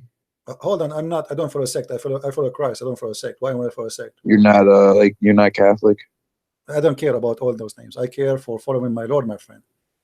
So like, you know, like Jesus, when he said to pray, like, how do we have justification that we're supposed to pray to Jesus? But what do you mean? Like, how do you know you're supposed to pray to Jesus? Or like, how I know what? You're supposed to pray to Jesus. I don't understand the word. Can you say it slowly, one? How do you know you're supposed to pray to Jesus? How I know? Okay, yeah. Jesus said, come to me, knock at my door and I will open for you. Ask me, I will answer you. Every two of you mention my name, I will be between you. And that is clear proof that he is an eternal living God, because how he can do that? There's 3-4 billion human Christians, and imagine now me and you, we are talking about his name, he is going to listen to us. That's impossible for a human being. So it says clearly, you pray to me. Not everyone says to me, God will enter the kingdom of my Father, but the one who do his will. So now, my friend, before we talk about Jesus, do you announce yourself you are out of Islam?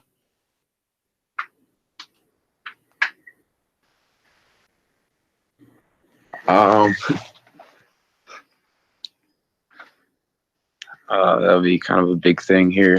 Why a big thing, my friend? Listen, you are a person. God, he gave him a gift. It's called a brain, and your brain was functioning. So now your brain will stop. Be honest with me. All what we said to you, isn't it enough proof that this cannot be from God? You know, I'm not gonna lie. I was raised a Catholic, but I didn't know anything about like those verses that you showed me and everything like that. Okay. So like, I don't need you to explain to me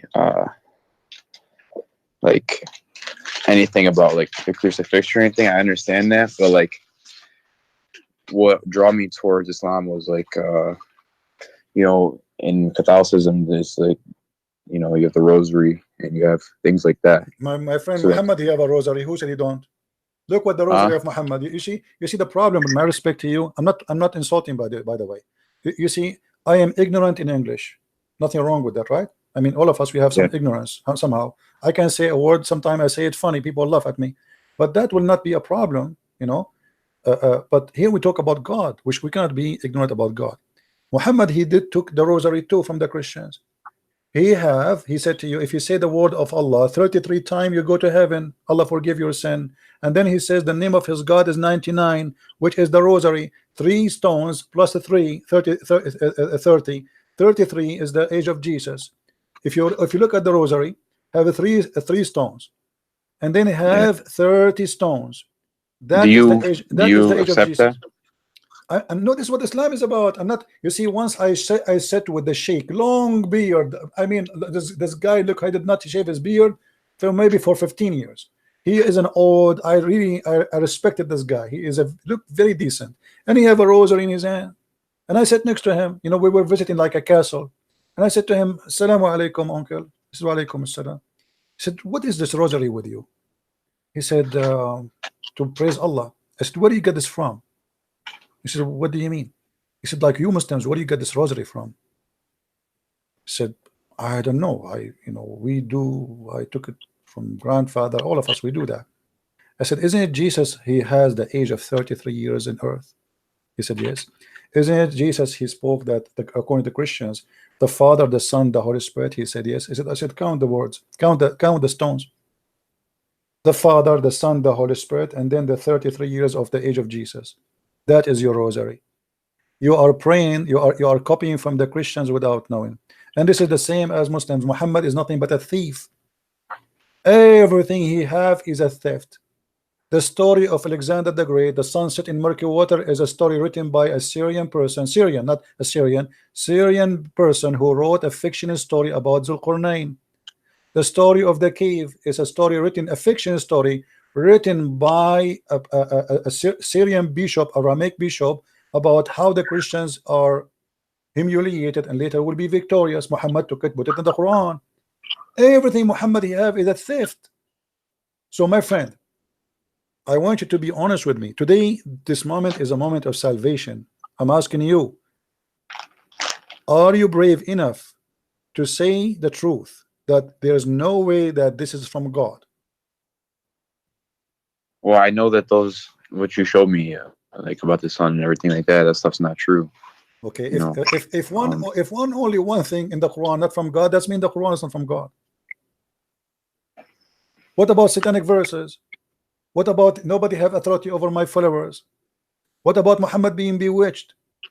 What Muhammad imagined himself having sex, but in fact he did not? I mean, come on. What about the sperm coming from the backbone? What about the sperm coming from the ribs? What about whoever have orgasm first, the baby will be a boy? I mean, I can count for you endless. All of this will not make you say I am out of Islam.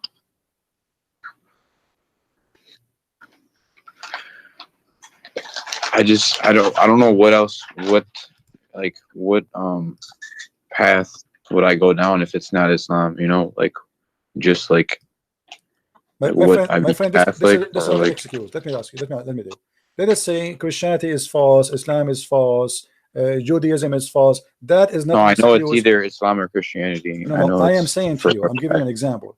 I'm saying to you that is not an excuse to stay in the false just because I do not know where to go. No, I don't want to. I want the truth. This is the truth. Trust me, my friend. I am not here. I studied Islam all my life, not to say to you something I do not know. I know this cult more than any Muslim you ever met. They try to defend the honor of the Prophet, but he is no prophet and he have no honor. Do you know that Muhammad, even when he get married, his first wife, do you know how he married her? Yeah. How? Oh, his first wife. Yeah. How? Khadija. Yeah. How? Do you know that he and his wife, they made her father drunk? No.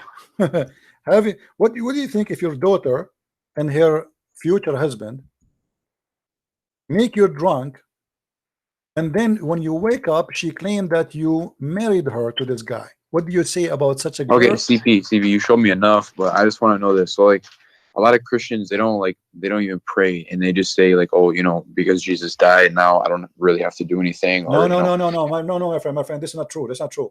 Can you clarify? No. You see, hold on. You see, you don't judge Jesus by a Christian, and you know that. You know better than this, correct? Let us Yeah, say, but let you us know, say I for don't the know sake, if I hold agree on, with hold on, like my you friend, know hold on. Let's be praying to honest. Mary No, and no, no. stuff like that and Let us saints. say all the Christian in the world they became false Christian. Let us say all of them. Nobody left. That will not make me not stop believing in Jesus, because okay, don't do what they do. If they don't pray, pray. Who said to you don't pray? Jesus says if you want to pray, pray like this. He never said don't pray. Jesus himself, he fasts, so you fast. And actually there's millions of Christians, they start getting ready now to fast already. There's 90 days of fasting in every church in the world, especially those who they call themselves Orthodox. So who said there's no fasting? Who said there's no prayer? Who said there's no don't pray? This is not true. And I cannot judge Jesus by someone, he is a drug dealer, or by a woman, she is a whore. This is not fair. We judge God by God himself. We judge Jesus by Jesus, not by Christian Prince. What if a Christian Prince is a bad person? What I have to do with Jesus? I am not Jesus, and I have no even close to be like him. So you as an honest person, you have to know, and you know better, that I judge Muhammad by Muhammad. I don't judge Muhammad by Osama bin Laden, by the way, because if Osama bin Laden is doing what Muhammad he said and he did, then Osama bin Laden is just a follower, right? So if you want to judge a Christian, what Jesus said? He said you know them from their fruits, correct? Yeah. Okay, the fruits is going to decide if you are a Christian or not your name, not your birth. Yeah. So my friend, do you accept the fruit of Jesus and reject the fruit of Muhammad?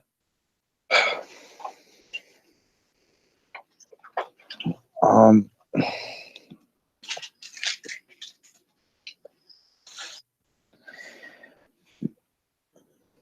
Okay, one more thing. Look, you know, there's strong evidence that, you know, the original way the Jews used to pray was just like how the Muslims pray today. So that what if, you know, Jesus prayed that way, and along with his teaching, doesn't that go more with Islam though? My friend, Why don't Christians pray that way anymore? hold on. You are smarter than this. Let me tell you something.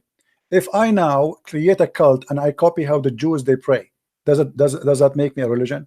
Does that make No, me I'm not from saying okay? okay. No. Even See, if you put Jesus said no. Islam to the side, why don't No, Christians pray hold that on, way anymore? my friend. First of all, Jesus did not pray like the Jews, and the Jews don't pray like Muslims. When the Jews they pray, they lay down in the ground. Do the Muslims lay down on the ground? No. Okay, so that's not the same. Secondly, let me show you something proving Muhammad to be a false prophet. Read with me this. Do you see it? Yeah. Okay, read it for us, please. Oh, hold on, slowly.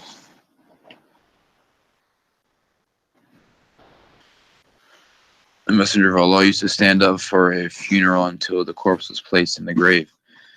A learned Jew once passed him and said, "This is how we do." The prophet sat down and said, "Sit down and act differently from them." Is that a prophet of God, you think? Be honest with me. A Jewish guy, he walked by, he said, "This is how we do it." This is a song, you know it. This is how we do it. And then Muhammad said right away, sit down, act differently. If this is how they do it and this is the right way, who care? You change the way you pray just because a guy he said this is how we do it.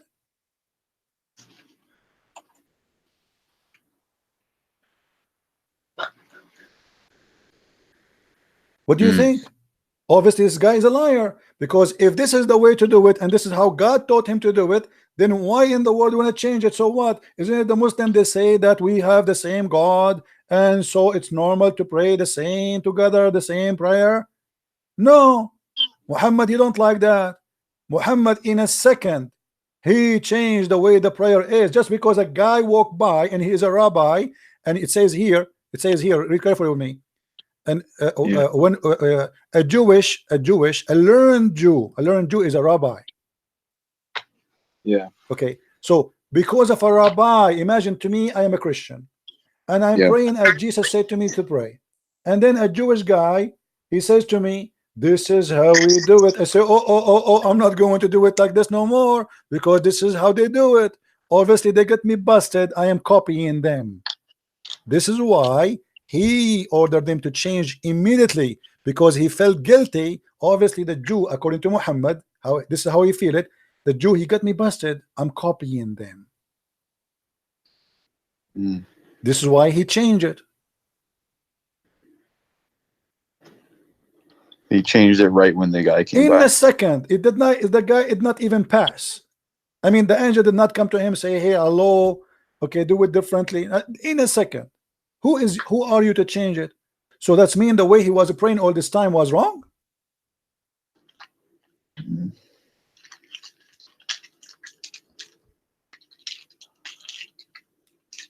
So what do you say, my friend? I invite you right now to denounce the devil and his religion, which is Islam, and to accept the Messiah as your savior.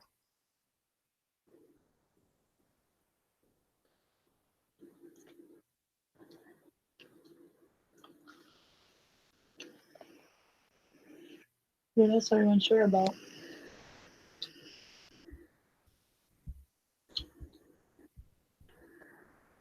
I accept him. Hallelujah. Hallelujah. May the Lord bless you, my friend, and bless your family, and bless all your wife. And I hear people around you. May the Lord guide you and keep you in a strong faith, and don't ever let the devil deceive you again. My friend, the devil, he come to the good hearts from the good windows sometime. The Lord, the Messiah, he said, he come to you, they come to you in a clothes of a sheep, but they are wolves. And this is what Islam is about, is nothing but a wolf. I'm so happy for you. Look at the chat. The chat is boiling. There's 1,300 people. They are praising the Lord for your salvation, my friend. What do you want to say to them? Thanks for your prayers, guys. Thank you very much. I'm really happy to have you. May the Lord really bless us all by blessing you, because a blessing will be for all of us. For all of us, we shared in saving a person who really was lost with such a stupid cult. And how in the world we can follow such a cult? Please pray for me, everyone. Pray for my strength. Absolutely. Everybody, please pray for our friend here. You said your name is Angelo? Yes. Angelo, please, all of you, pray for our brother here, Angelo, for his salvation, for his family, for guidance, so the Lord will strengthen him with his faith. There's no way we can compare between light and darkness. There's no way. It's an insult to compare between the Christ, the Messiah, and Muhammad. Someone, he is very savage, very bad. Even his followers accuse him to be stealing underwear, and then we compare him to someone like the Messiah. How in the world we can leave the light and will follow the darkness?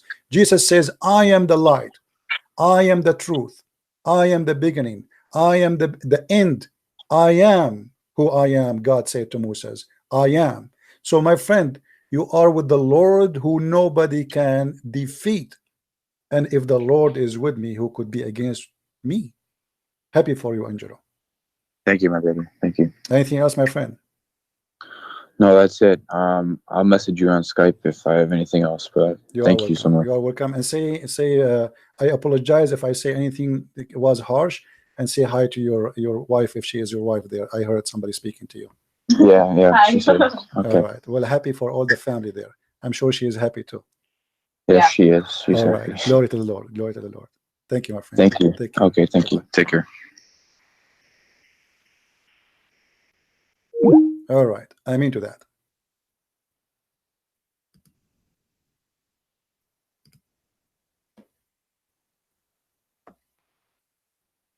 Sometimes you don't know what to say. Sometimes last 2 weeks I was really upset for myself because I don't give my time even a break, to the point my blood pressure was going high.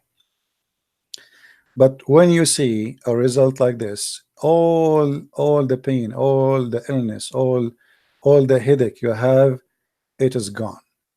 It is absolutely gone. What a beautiful day. So we are grateful for the Lord for he sending you to us. And look, this gentleman, he was arguing and arguing and arguing, and he want to prove me wrong. He did everything he can. The one who is victorious today, my friend, is you, not me. Your loss is your win. I am the one who gained nothing. Spend hours talking. losing my voice, having a headache. You are the winner today. It's not Christian Prince. You just won your salvation.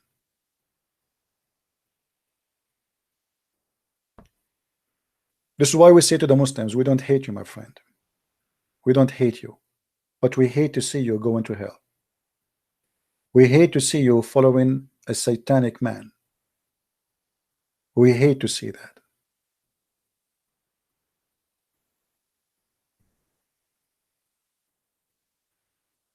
Always remember one thing. If you are a Muslim, if Muhammad is from God, why he don't act like the man of God? What the Muslim they say to us about Muhammad, amazing stuff. The fact, all the amazing stuff they say, it's disgusting. The Prophet, he ordered to free the slaves. The Prophet, he did not really order to free the slaves. He was making slaves. Bilal himself, he spent his life serving Muhammad as a slave. Muhammad, he had slaves just for sex. And there's a famous one, her name is Mary the Copt. And the Muslims, they fabricated lies saying he didn't marry her. You can go right now and search in Google why the Prophet did not marry Mary the Copt. The Muslim, they will say to you, because she did not marry her, she was his slave. And those are fatwas, just for fun. This man enslaved people just for fun. He is a satanic person who seek power and sex. Imagine a guy, he make verses saying any woman she want to give me her private part. How disgusting. Even Aisha in the hadith, she said, isn't it a woman ashamed to give herself?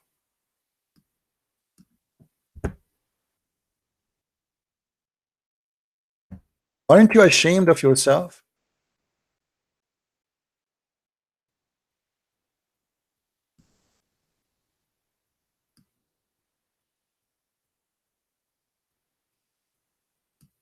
And look how Aisha, she is not stupid, she is young, yes, but she noticed that Muhammad is nothing but a scam. I do not see, but your Lord hurries in pleasing you. Pleasing what? Sexual pleasure. God, he made verses.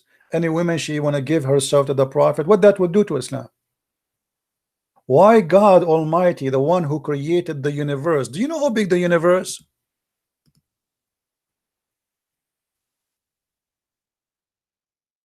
Imagine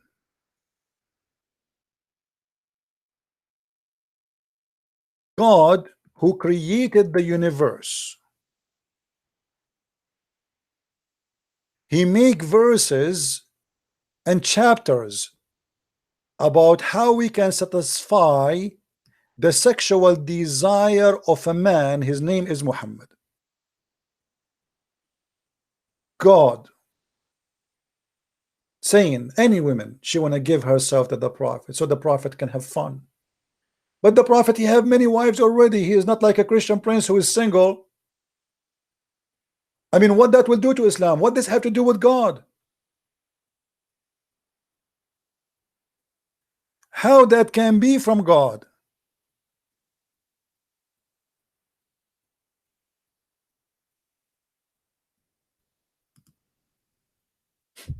How that can be from God? You tell me. This is God.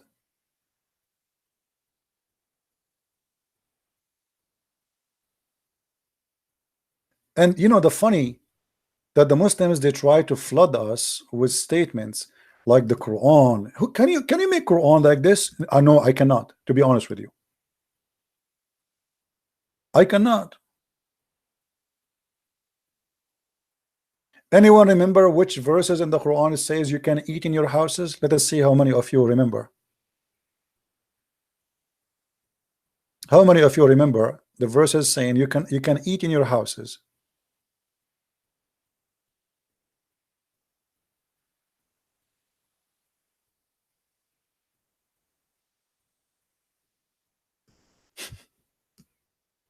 This is God.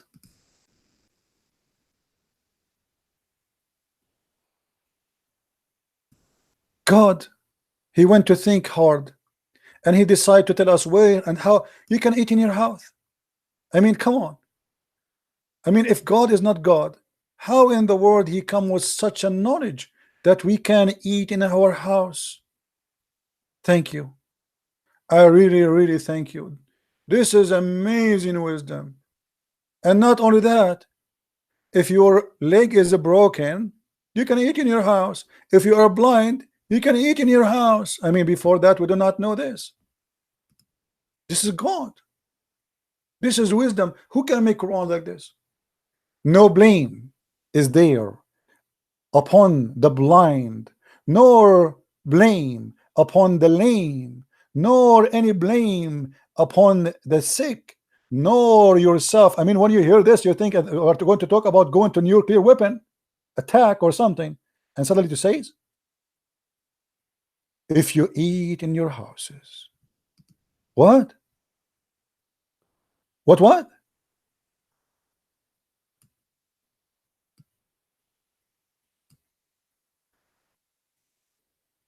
That's astonishing. That is science. That is discovery.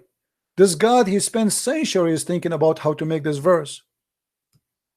And not only that, brother, especially if you are blind, brother, it is not a sin to eat in your house, brother. Why the blind before he used to eat where? I mean, if I cannot eat in my house, where I can eat? In the restaurant?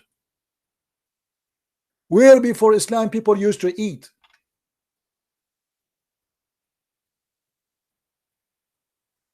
And then the mascara continue. Or the houses of your father. Oof, oof, oof, oof, oof, oof, oof. That's deep. I thought when I was eating in my father's house, I was a thief. But thanks to Muhammad and Allah, now I know it's okay. Or the houses of your mother. Oh boy. Now I feel a lot better. I can eat in the house of my father and my mother. Or the house of your brother. Wow. Things is getting even better and better. I can eat in the house of my brother. Or the house of your sister. Hello, you think Allah is not fair? Here we go. You can eat in the house of your brother and your sister, or the house of your father, brother. Oh boy, even the uncle is not forgetting.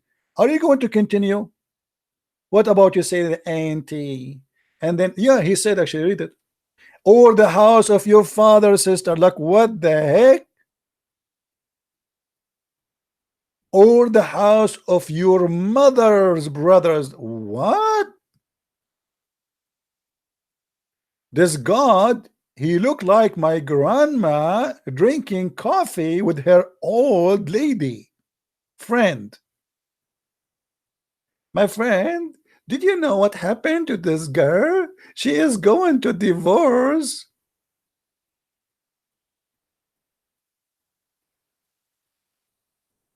This is God. And then, or the house of your mother, sister. I mean, the story is not over yet. Like, hello. Or any house you have the key for it. Like, hold on, this is stupid here. So if my neighbor, he gave me the keys because he is going somewhere to feed his cat, I can eat the food he have in his refrigerator. That is too much. Any house, what if I am a thief? What if somebody gave me the keys, but he did not say you can eat here? Hey, take care of my house when I'm away. Watch over it. And then, or from the house of a friend. And here the things is getting even bigger. No sin shall it be for you whether you eat together or apart. You know what? I thought it's a sin. I was really worried. You see, this God, he have no problem with kidnapping women, raping them, killing them, taking children, stealing, lying. Even he encouraged people to lie, kissing black stones, going praying in the direction of a stone. But he is very good in details. It is not sin to eat alone or together.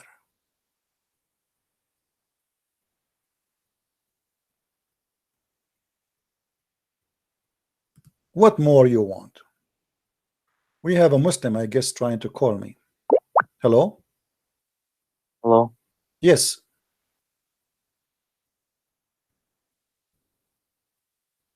Hello?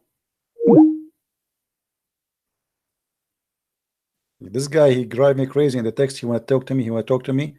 And then he hang up. Hello? Hello? Yes.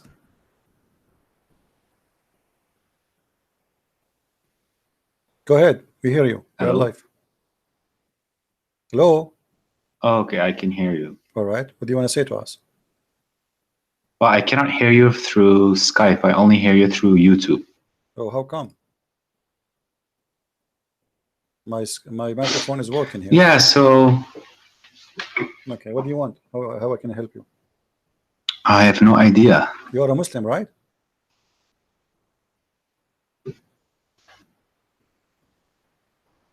Hmm?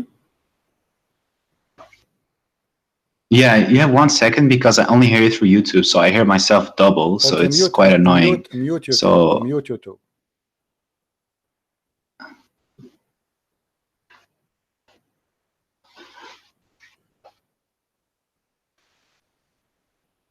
I muted YouTube, but I don't hear you through Skype, so that's the only trouble I I don't have. know what the problem, my friend. My Maybe I need to change some settings what about now? What where I about can now? allow Okay, do you hear me now? your voice to come through Skype. Do you hear me now? Okay, we will take another Muslim. Sorry. Hello? Do you hear me now? Your voice to come through Skype. Hello? Do you hear me now? Do you hear me, my friend? Hello? Yeah, do you hear me? Hello. Sorry. Just a second. Sorry. Can you hear me? I do. Oh, hey, brother. Hey, my friend, how are you? Are you a Muslim? Oh no, I'm a atheist. Oh, you're an atheist. Well, I am out of bananas today. Sorry. What was that? What do you want to say to us? You're an atheist. The program here to talk to Muslims. Really? Yeah. Oh no, I just find it interesting what you guys are talking about. Okay. Well, I have to let you go because we are taking the calls from Muslims. We have this guy trying to call. Let's see this guy.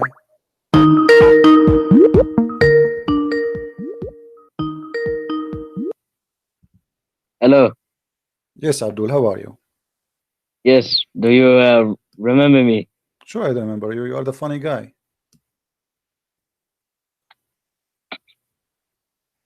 The one you don't look like your father. You look like your mother. Correct? Yeah.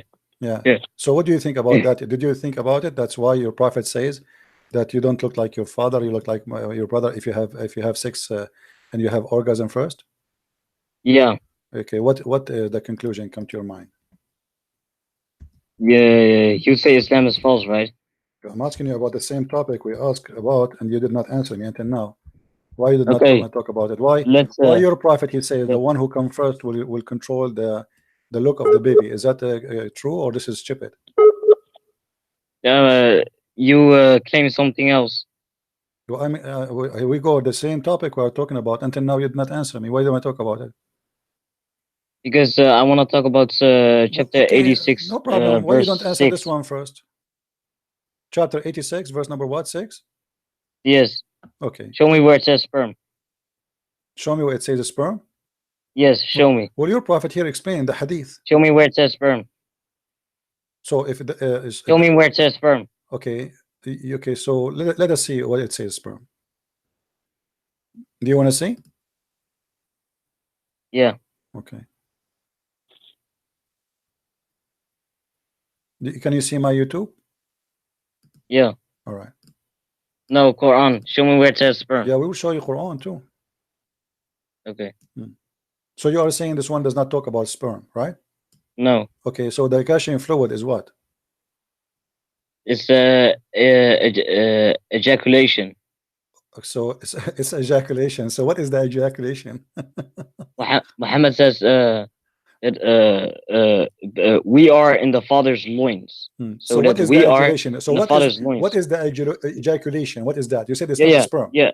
So is it sperm Oh, or not? oh yeah. Wait. Oh no, wait. I'll answer it. I'll send you a link. Don't tell me a link now. Answer. You read the link. You read the link for me. Now answer me. You said it is ejaculation. What is ejaculation? Is it sperm? When you ejaculate, what you have? You have a sperm, or Yeah, but you have water when you than water? ejaculate, there's like gushing fluid going through your brain, through Oh, your loins, in the through. brain. This is in the brain. Uh-huh. No. Listen, I'll send you the link. The link is in front of me. Here we go. This is Ibn Kathir. Read with me. No, When from science. don't waste my Stupid idiot. time. Yeah, science. Go get lost. Abdul talking about science. You don't even know how to read, write your name. This is what the Quran saying. And proceeded from between the backbone, the ribs, meaning the backbone or the lions of the man. By the way, it says the backbone, not lions, and the ribs of the women, which referring to her chest. Let us see this guy here. Hello? Hello? You hear me now? I can hear you now. I fixed my microphone. All right, my friend. Muhammad, how I can help you, Muhammad? Yeah, so I've been listening to your YouTube channel for about a month, and I always finish the whole 1.5 hour or 2 hours that you've been talking about the religion Islam, and it seems that you are very educated, and I have done some research about you. It seems that you are very knowledgeable about the topic. Okay. And I have some, I'm in doubt, so I'm just trying to confirm the things that you have already been saying. Okay. And basically, I've been thinking about, I heard that when Muhammad made up the Quran, it never got written down until he died many years afterwards. Is this true? Correct. Because I can't. Correct. Okay, this is correct. Yeah. Do you know? And but do you know why? Do you know why this happened? from what I know, it seems that he didn't really give a shit. And no. You see, in chapter, let us use a good words, in the good language. Okay, sorry. Chapter Excuse 75, me. chapter 75, verse number 17. It says, "Inna alayna jam'uhu wa Qur'anahu." Allah said, supposedly, that it is the duty of Allah to collect the Quran and to recite the Quran, not the duty of any human being. This is why, in the beginning, the Muslims, they never collected the Quran, because simply this was really the duty of Allah. Okay. That's very interesting. Yeah. This is the first time I hear you talking about it as well. I don't I don't talk about everything I know, my friend. I'm like, go to the library.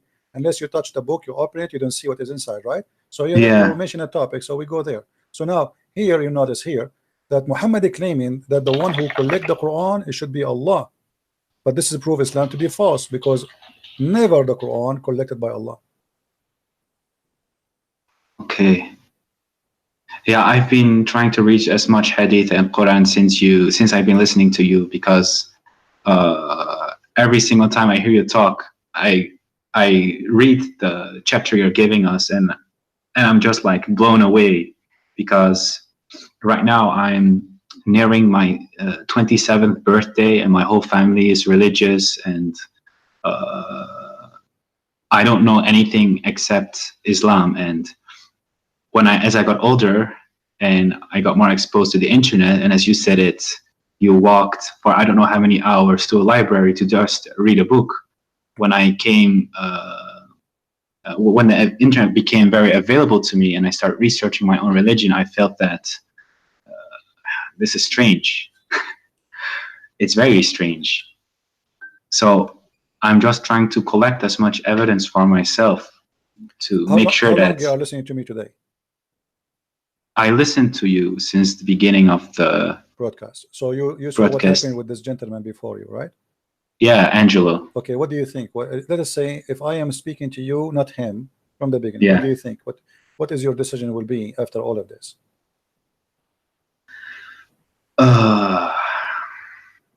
It seems that every single thing that you point out is accurate. I cannot deny it because it's plainly written there, and I can understand Arabic a little bit. But when I go by word for word and I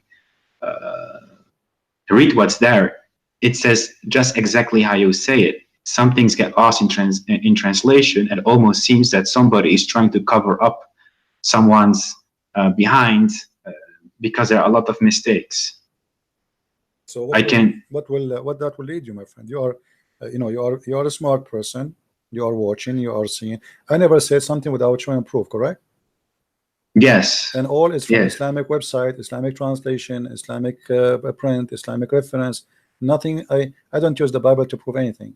Yes. Okay. So now what you with your you are a growing man, and you are watching for long. Not only this video today, you are watching for long. So isn't it enough after watching all what I showed? Isn't it enough to prove to you that Muhammad, there's no way he's from God? That's true, but I have a lot of family members who I have discussions with, and sometimes it gets quite heated, and then I try to help others as well, and I try to see whatever I think is wrong or right. And it seems that sometimes they are still trying to. I mean, they're still able to convince me somehow. Look, like how? Give me an example how they can convince you. Like what? Like they say that some things are very hard to understand without the tafsir. But when I look at the tafsir, it seems that it's also rubbish. I find it very hard to pinpoint what's exactly wrong, because sometimes they give references and you can interpret it in certain ways because of Arabic language. I will give you a tafsir. What is your education, my friend? My education? What do you mean with like, education? Did you go to school? Like, do you have some education? Yeah, I currently busy with my university. Okay, so I have studied other things as well. So this is my third. Okay, that's degree. That's wonderful. So you are a person who went to school. You are not like a, with my respect to everybody, some people did not have their chance to go to school, right? I mean, yeah, exactly. Poor, yeah. But look with me. This is chapter Qaf, verse number 1. Qaf wal Quran al-Majid. You said you know a little bit of Arabic, correct? Yeah, I can understand because I'm personally from Morocco, and I'm not from the Arabic part of Morocco. I'm Amazigh, the Berber. Amazigh, okay. Yeah, really, yeah, the northern. It says, from his narration on the authority of Ibn Abbas, that he said, in the interpretation of Allah saying Qaf. Qaf is a letter. Qaf, he says, it is an azure mountain overlooking this world, and the color of the sky takes from it. Allah swear by it. Now your family, they say to you, you cannot understand unless you read the interpretation. Okay, this is the interpretation. What we will do now? There's a mountain surrounding the earth, and it's blue, and the sky taking its color from it.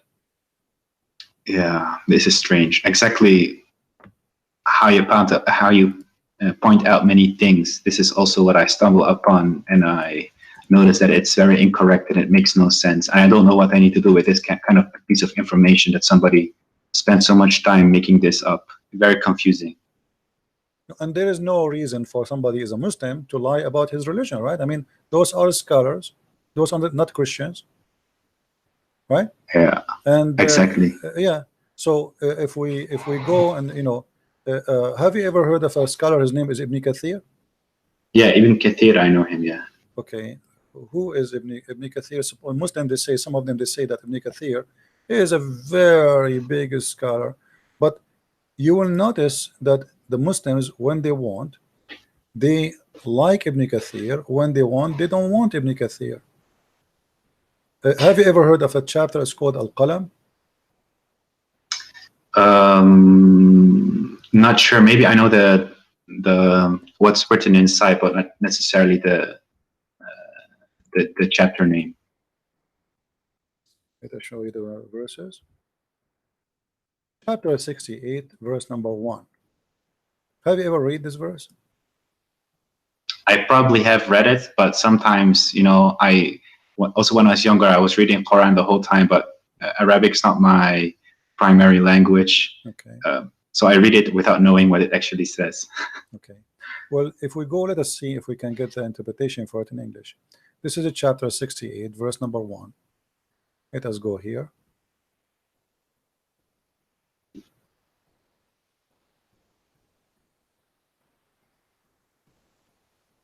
Always take into your consideration that Muslims, they are not giving you a correct, let us say, an honest translation. Ibn Kathir in Arabic is not the same as in English. If we read here, it says,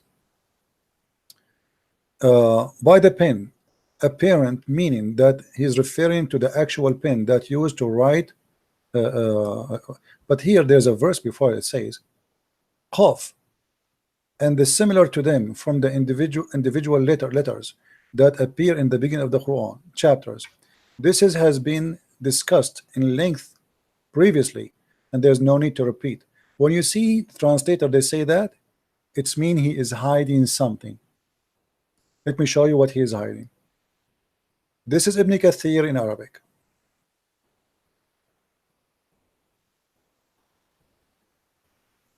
It says here, and this is the official government website of the Kingdom of Saudi Arabia. And here you notice how they lie and they fabricate in the translation. It says,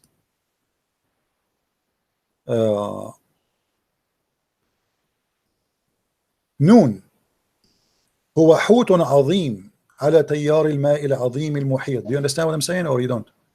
Not really. Okay. I catch no ball. Noon is a big whale on the ocean, and he is carrying the 7 earths,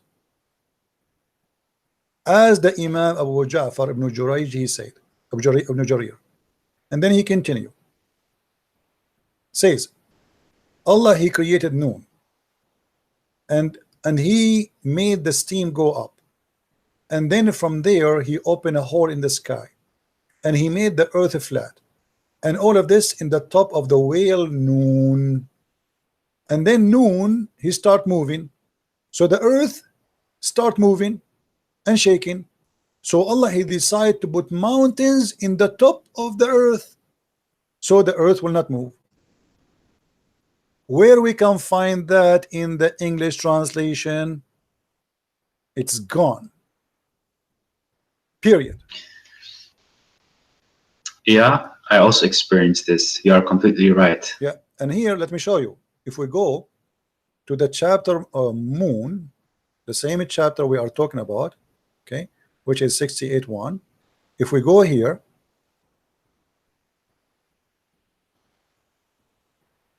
this is why you cannot learn Islam from Muslims, because simply, especially if you don't know Arabic, you know, they fabricate, they don't give you the true answer.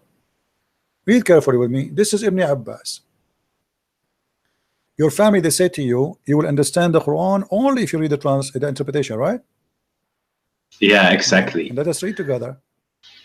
And from his narration and the authority of Ibn Abbas, that he said regarding the interpretation of Allah saying Noon. Noon, he says Allah swear by Noon. I mean, that's funny. Allah swear by Noon. Why Allah swear by Noon? People, they swear by something bigger than them, more important. Then, which is a whale that carries the earth on its back while in water, and beneath which is a bowl, and under the bowl there's a rock, and under the rock there is a dust, and none knows what is under the dust of Allah. Here, look at look at the honesty. Like, come on. I mean, we know everything, and behind the dust we do not know. Don't ask me, please. That's it. You know. So what is this? This is religion. The Muslims are reading this for centuries, and they believe in it. And now the Muslims, they will try to hide it from you. And then not only that, okay, are we done? We're not done. The name of the whale is Luwish, not Luwish Farrakhan. This is different Luwish, and it said it is Lotaya.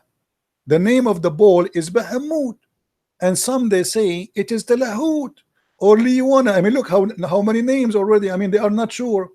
And the whale is in the sea called Adwad, and it's like a small ball in a huge sea. The sea is in a Hollywood rock whereby there's 4,000 cracks. Amen. They knew even how many cracks there. And until now, science could not dive to the deep ocean, but the Muslims, they dive already, and they count the crack in the ground. And then from each crack, water spring coming out from the earth. And it's, are we done? No, we are not done. And it's also said that Noon is one of the name of Allah. Like, what the heck? A second he was a whale, now it's a name of Allah. I'm writing this down. This is the most interesting bedtime story I've seen past months. I've been listening to you. Well, my friend, keep listening, and you will hear every day a story. Islam is nothing but a madness. And you know, look, I mean, the story continue, but you see how they hide in the translation in Ibn Kathir. In Ibn Kathir in English, we cannot find this. We can find it only in Arabic. So you need to ask yourself, why the one who translated the interpretation, he did not translate? Because it's very embarrassing. This is obviously, it's very embarrassing. So we cannot translate that to you, otherwise everybody will laugh at us. Yeah.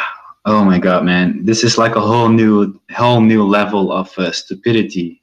I mean, most of the time I lay in my bed and I hear your stories, and I'm close my eyes, I off my phone, I can hear you talk, and I laugh sometimes because it gets so hilarious. But this, the more I keep digging, the more I feel that there is no.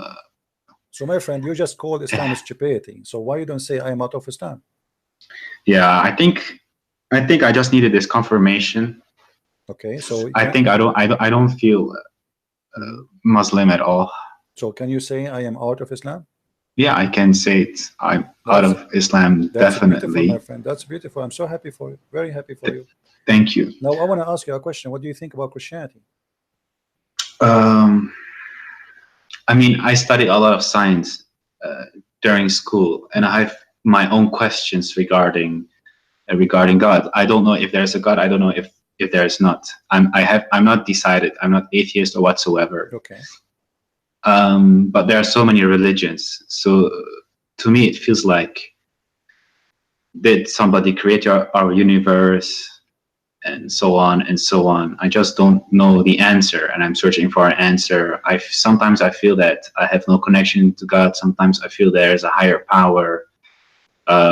My wife is Christian, and I always respect her religion, and I respect Christianity way more than Islam because it's way more peaceful. But when I look at the past of the religion, it seems it has not always been so peaceful. So I have my questions, but when I listen to you, it almost feels like you're not associating yourself with the past, which has a lot of bloodshed and so on, but you just have it seems that you have a personal connection to God and Jesus. Let me correct you, my friend. You see, Okay. always when you understand history, you cannot just read about it. You have to live the history. So Yeah. if they say to you, there's a history of a blood, and then you say history of who? Is that history of Christianity or history of Christians? So there's a huge difference. What if I show you now history that Christian Prince was in jail? Are you going to judge Jesus because of me? No. Okay, what I have to do with Jesus? That's not even fair.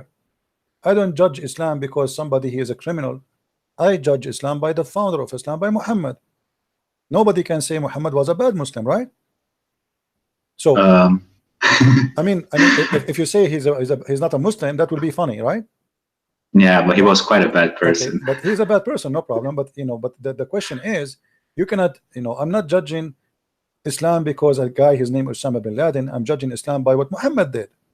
So if you want to judge Christianity, my friend, you don't judge it by Christian Prince, regardless if a Christian Prince is a decent man or not. You judge it by the Messiah himself. And here I say to you, do you find a better name than his name? Do you find better teaching than his teaching? Do you find better wisdom than his wisdom? Do you find more, you know, truthful, loving, and same time extremely wise than him?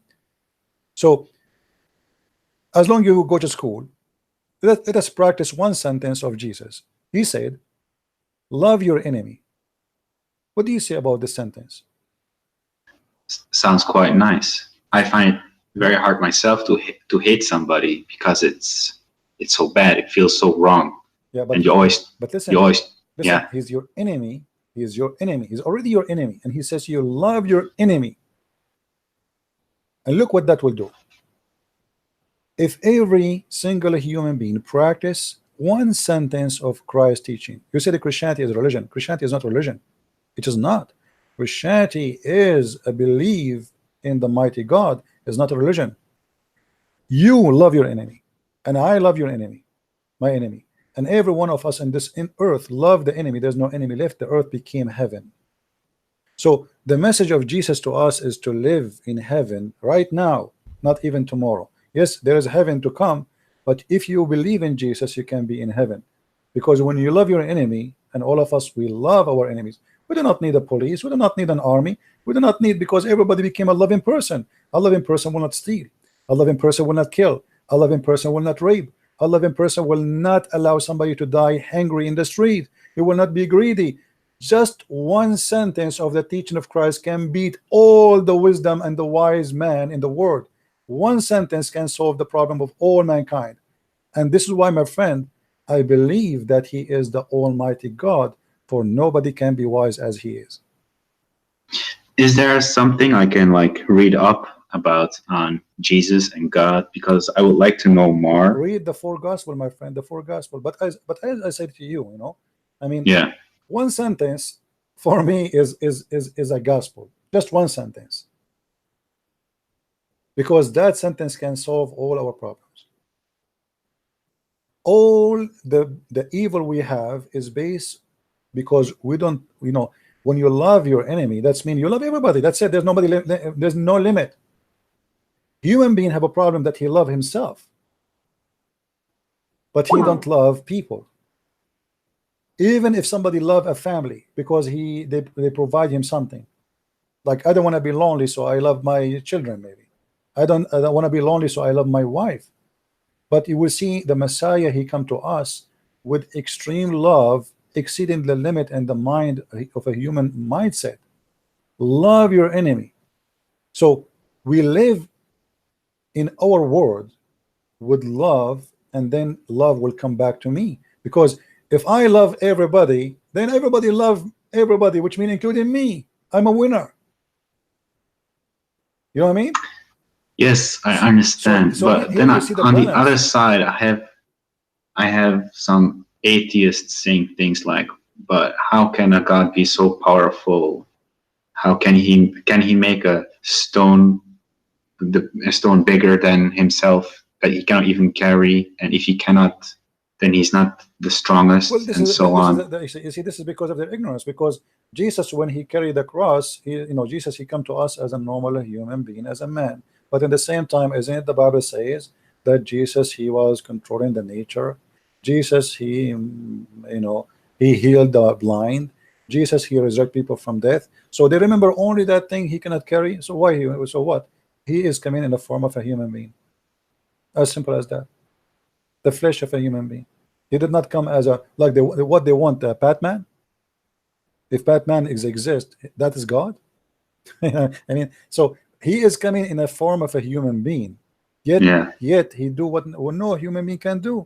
So the silliness of some people sometimes that they pick up their cherries from all the story of Jesus. You remember only this one. If you want to be fair, remember the rest.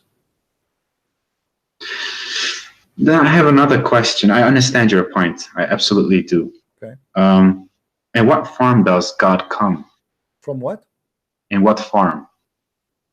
What form? In what shape? In Christianity, God is a spirit. So our God, he can come in any form he wants, because simply he is God. He's Almighty. That's why we call it. What the word Almighty mean? Do you know? Yeah. The best there is. No, he can do whatever he wishes. So he can come to us as a man. Actually, the Bible says, like when the Messiah, he was baptized, they saw like a spirit in the image of the shape of a bird, and they heard a sound say, "This is my only begotten son." So God, he can come to us in any way he wants. God, he came to Abraham as a man, and Jesus said, "Before Abraham, I am, and Abraham knows my day." So he came to Abraham as a man, and why not? If God cannot come as a man, he cannot be God anyway, because if he cannot be something, that means he is limited. You know what I mean? I understand. It sounds way better than what Islam has to teach when it comes to him having hands and sitting on a The chair. Quran says how Allah can have a son if you don't have a girlfriend. Yeah. So Allah saying he cannot have a son because he don't have a girlfriend. Our God do not need a girlfriend to have a son. Secondly, we don't understand that God he have a son in a physical way, which means God he have sex with the women and then they give birth to a person. His name is baby Jesus. That's not a story. So the Quran always speak in a let us say in a very poor IQ, you know, very poor IQ. Like you can tell that the one who is making the Quran is not even did not even go to, you know, the Muslims they say that Muhammad was illiterate, right? But Yeah, but you also said on his dying bed or whatever, when he was about to die, he said, give me a piece of paper and pen or whatever. Actually, I don't agree he's illiterate. That's what the Muslim says, but that's not the question. Yeah. Illiteracy, my friend, is not about being, you knowing how to write, how to read. Illiteracy is about being ignorant. And this is what the Quran says. The Quran never said Muhammad did not know how to write, how to read, but how you can, you know, confirm to the ignorant to say to them your prophet was not illiterate. The Quran, but the Quran says that. You see, if you go in the Quran, the problem that Muslims do not want to listen. You go in the Quran, chapter 2, verse number 78. Can you see the screen? Yeah, I can. Okay. What the verse saying? We can change the translation if you want. I don't know what translation you like to read. We can go, let us say, Yusuf Ali. Yeah, it's any translation is okay with me. All of them they are wrong, by the way. I don't take any one of them, but you know, as always we say, customers come first. You know, this is customer first policy. Okay, this is Yusuf Ali. Okay, and they are among them illiterate who know not the book. Do you see it? Yes. So who is illiterate according to Quran? The one who don't have a book, who do not know a book. Nowhere in the Quran says that illiteracy is about knowing or not knowing how to write, how to read. The Quran confirm in many verses, but Muslims are, what I can say, I don't want to say something, it's very embarrassing. The whole Quran says it clearly that the illiteracy the Quran speak about is about not knowing the true God, and you don't have a book. That's why the Quran called the Christians and the Jews people of the book. Yeah, I hear it quite often. Yeah. What does it say in Arabic when it comes to illiteracy? That's it. Ummi. This is, you see the word illiteracy is ummi. Here you go. This is the word the Muslim they say that Muhammad is ummi because it says in the Quran that he is ummi. But ummi is taken from the Jews. You know, the Gomai in the Bible is the one who is, they are from the nations. They are not believers in God, so they call them illiterate. You know, all those verses in front of us. It says and confirm that. As an example, it says here. Chapter 3 verse number 20, they say, and say to those who were given the scriptures, the Jews and the Christians, and those who they are illiterates. Do you see it? Yeah. Why they are illiterates? Because they're Arab pagans, they don't know a Thank you book. very much. So here we can confirm that what the Quran and Islam teach about illiteracy is about knowing God. But those funny Abdul, they don't want to listen. So when I debate them, I say, okay, you want to say your prophet is illiterate? No problem. But I can't do, I give up. You know, it's like somebody, he want to prove to me that his prophet is a donkey. Okay, I agree with you, no problem. Illiterate. At the end of the day, he's illiterate because he is illiterate about the Bible, he is illiterate about God, he's illiterate about everything. And yet he claimed that he is the most knowledgeable person.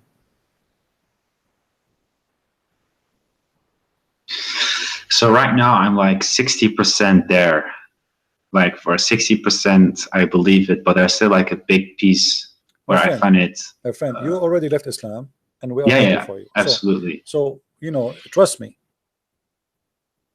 I am not going to invite you for something bad, which me myself am happy to have.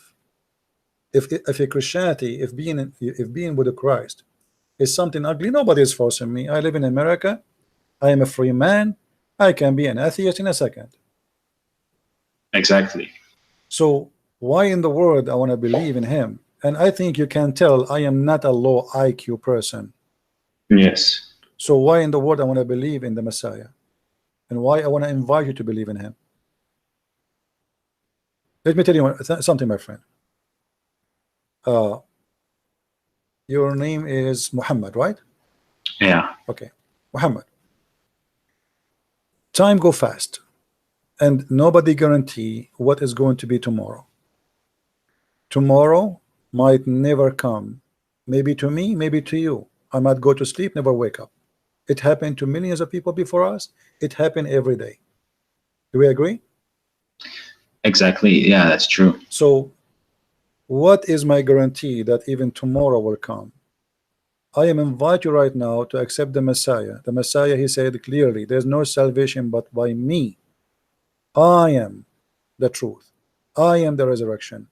I am the Alpha. I am the Omega. So I am inviting you now to accept, because this is an opportunity might not come to you tomorrow. You never know.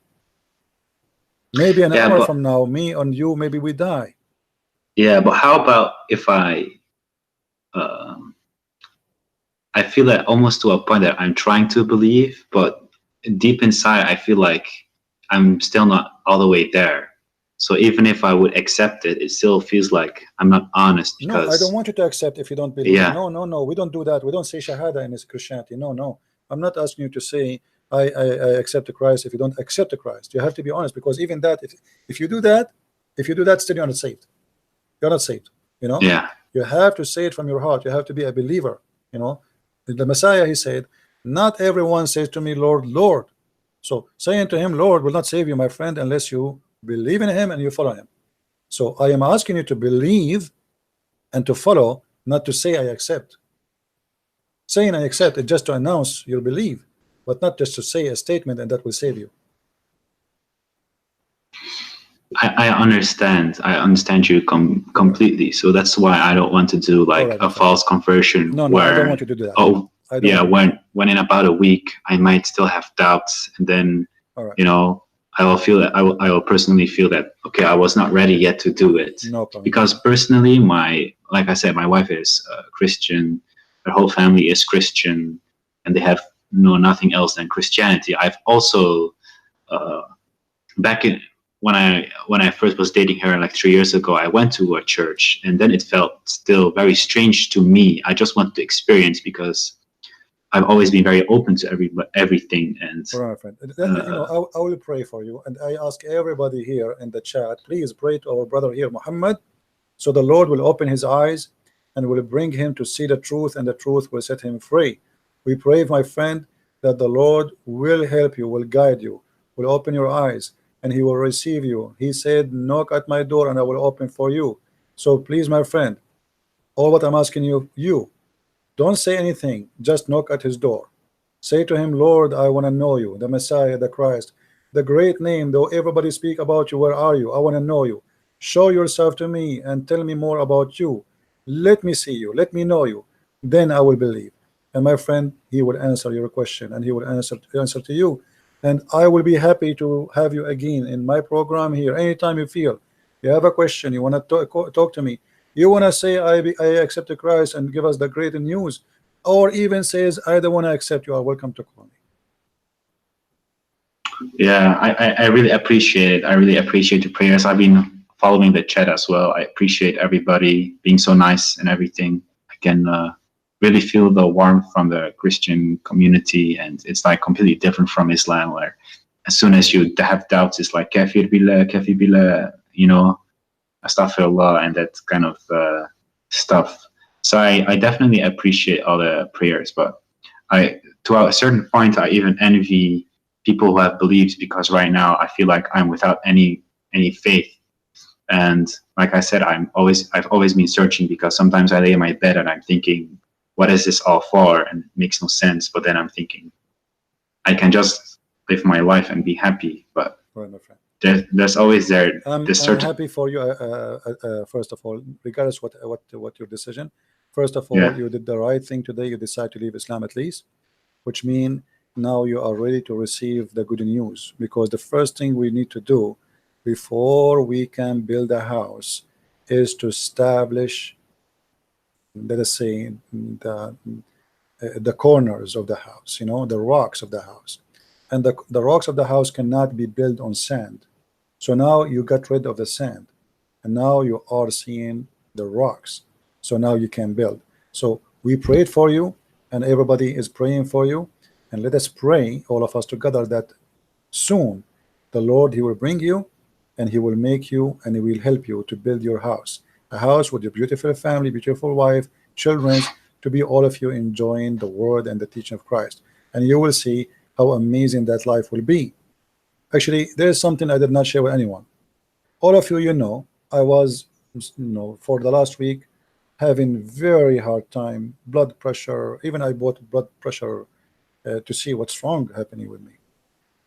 And I tried, really horrible. I cannot even concentrate. And then I decided yesterday to pray a deep prayer from my heart. And for sure, this is the deep prayer. It's about me. I said, Lord, I need my head. I'm using it. Please help me. And I woke up as if nothing happened in my life, as if I have no pain, as if, as you see, I'm speaking now for how many hours? I just made a prayer, and the Lord, He always is there. For sure, some people, they might say to you, there's many people, they pray. The Lord, He always acts in a mysterious way. When you speak really from your heart, when you are a person, especially if you are his servant, if you are His soldier, if you are a person not asking for yourself, then the story is different. So don't think about yourself as much you think about what is right. Think about what is right. Say to Him, Lord, please show me what is right. It's not about you. It's not about me. It's always about what is right. Absolutely. If there's a God, I would absolutely want Him to guide me and achieve the most I can in my life and make as many people happy around me as well. And from my profession, I'm a social worker. Helping people is the only thing I do. So it's a nice feeling to help other people and to pray for other people as well. But the last time when I experienced such thing, when I was still religious, because then I still believed in some kind of God, and now, like I said, I'm still searching, and I really hope I can find God, and I will. My friend, I will be happy to receive. I'm not going to, because I feel like I'm putting pressure on you. I don't want to do that. So, no. I don't feel any pressure at all. Sometimes when I hear you talk to people, maybe they feel pressure to immediately convert. I don't feel that. I'm very outspoken, and I always try to be honest. And I also heard you yelling, Abdul. It's okay, for me, it's maybe funny, but for you, you're having high blood pressure. Then I also feel very sad for you. But I completely understand your point, and I think this is also the right way for me to be deciding it by myself and coming to a conclusion by myself. All right, I agree with you, and I will be happy again to hear you soon. Let me know if you need any help. And with this, I will say good evening or good night for you, and I hope to see good news from you soon. All right. Yeah. Before you go, I advise you to start reading the 4 Gospels. Just read them. But when you read the Gospel, my friend, try to read to know, not to judge. Which means try to learn. I'm learning now about who is this Christ, what He's talking about. So open your heart and don't be a person who is like consider this as a book of a novel, or this is not. So you have to read it in very special way, and try to live the story, not only to read the story. It's like, try to make it like as if you are watching a movie, and you are in the movie, not a person who is standing in front of the screen. So try always, when you read something, the Messiah, He said, try to imagine yourself, you are between those audience, and then you can understand better. Okay, I will absolutely do that. All right, my friend. Thank you very much for calling. Anything I have one last question. Which language do you recommend me to read it in? Well, I don't know which best language for you. What is your best language? English? No, Dutch is my best language. Then you read in the best language, because You have to understand it perfectly.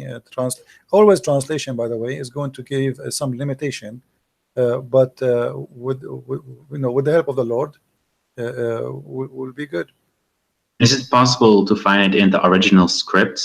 Because you have to read it, and then you don't speak the language. Do you speak Hebrew? Do you speak Greek? No. But I know people who can, though. Yeah, but it's you who's going to read it, not them. Yeah. So it's better to read it in the language, best language for you. Okay. And Christianity is not like Islam. You have they pray in Arabic, but yet you don't understand Arabic. I mean, you can pray in any language you want. You can pray even without saying any word. It's almost like Allah only understands Arabic. Right, because this is the God of the Arab. It's an Arabian religion. Yeah. Anyway, my friend, thank you very much for calling. Okay, man. Blessings to you. I hope you can manage our high blood pressure. Don't let those God is good, ignorant people make you angry. Always try to calm down and don't get your health but you can. in a bad shape or whatsoever, because sometimes they can really hear you yell so much, and I feel so sad for you. So please, what we can do, sometimes I feel sorry for them, and I lose at the end of the day, I'm a human like everybody, and you lose your patient. I mean, you repeat the same stupid thing and still somebody don't want to get, and that's what make you upset. But they are so indoctrinated. But I think the small things that you say to them, it still plants a seed in their mind, and they will start to doubt. And as soon as they research themselves, that's what happened to me. Have you ever saw like a faucet dropping water for a long time? Yeah. Do you know what the faucet can do? A drop of water in the rock downneath is going to make a hole. Yeah. And this is what we do here. Exactly.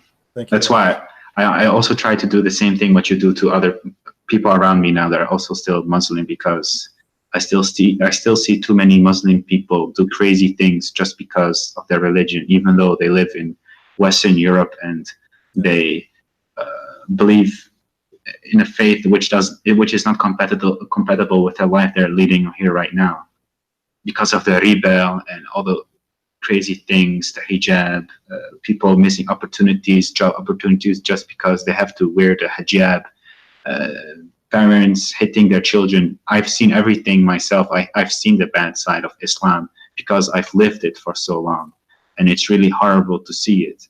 So to a certain extent, most people don't even know how bad Islam is, and they have so many. Like you yourself look like struggling with Islam for a while, but you don't want to say I decide to leave it because it's kind of too much to do that. Like you are already listening to me and watching my videos. Yeah. Already you agree that this is no way this is from God. But you see here you need to take some change in your life. If you are convinced of something, don't wait. I mean, what the point? Just because my family they believe in the same thing? It's because of my parents. I feel very sad for my mom, because sometimes when I make a small hint, my mom is like 70 plus, and I cannot. If I say something, she will think I am possessed by Satan or whatever, and she will just cry for days long. She will never understand. So to me, it's very hard and very difficult because it causes me a lot of pain. Yeah, I understand. Okay, my friend, I had to let you go, and feel free to call me when you feel like talking again. All right? It's good. Thank you very much, man. Have a good night. Take care, you too. Bye-bye. All right. I think we have a good time today. I'm not going to stay longer. You see, like we talk about, I made a prayer to the Lord and he answered my prayer, but doesn't mean I'm not going to get sick. I might even die tomorrow. That will not change my faith in the Lord, because simply, you see, it is you are doing something, and whatever your duty is in earth, it doesn't change anything. That at the end of the day, you are under the nature and the law of the nature of a human being. You will die, you will get sick, you might get killed, you might have an accident. And always don't judge the Lord by things happen to you. You are born to die, my friend. You are born to die. What Jesus said, let the dead bury the dead. They are dead, burying the dead. Always remember that. So don't be the same as the atheist. Say, okay, why this person he have a cancer? He was a Christian, good a Christian, but cancer have nothing to do with being good a Christian or bad a Christian. Cancer happened to atheists, to believers, disbelievers, all kind of people. The Bible says that the Lord he created the sun to raise above the good and the bad, and all they will get the benefit of it. So we are out of heaven, and the day we are out of heaven, that's mean we are out to die. And the only way to come back to this heaven is to be with the Lord. So you will be sick even if you are a believer. You will die even if you are a believer. You might get killed, you are a believer. That will not change anything. But there's a huge difference between somebody he is a believer and someone he is not. Death means nothing to me except seeing the Lord soon. Death to someone he don't believe is horrible. There is a story about a monk. He is dying. They ask, the other monks, they ask for a doctor to come and see him. Maybe he can help him. The doctor get in, he check him out. The guy is very old. He said to him, I don't think you will live until tomorrow. You are in a very bad shape. And then he came out, the doctor, and he told the others, he said, I think your brother, he lost his mind. They said, why? He said, I just told him you will die by the end of maybe tonight. But he gave me a big smile. I just told him he would die. I think he lost his mind. They said, why you don't go and ask him why he is smiling after what you told him, if he can't talk? So he went inside. He said, I have a question. I just told you, you will die maybe in a few hours from now, and you give me a big smile. You did not say anything. Can you tell me why? Why you are so happy? You look so excited. The guy, he said, I spent all my life for this moment, and you are telling me I will see him soon, I will be with him soon, and I will not be happy. So for a believer is like landing in the airport of God. For a disbeliever, it is the end. It is a terrifying moment.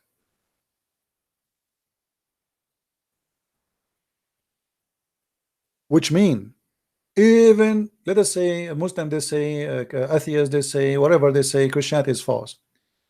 Even that will give you happiness even in the moment of death, for you are not left alone.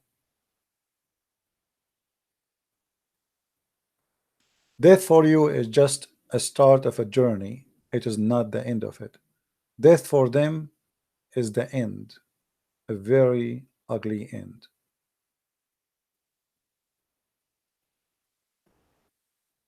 So for us as a believers, sickness does not mean God he hate us. Absolutely not. Actually, it can be for your good sometime. When I was in Germany, I met with the Muslim women. I was invited by a brother Amir. You know Amir, right? You see his YouTube.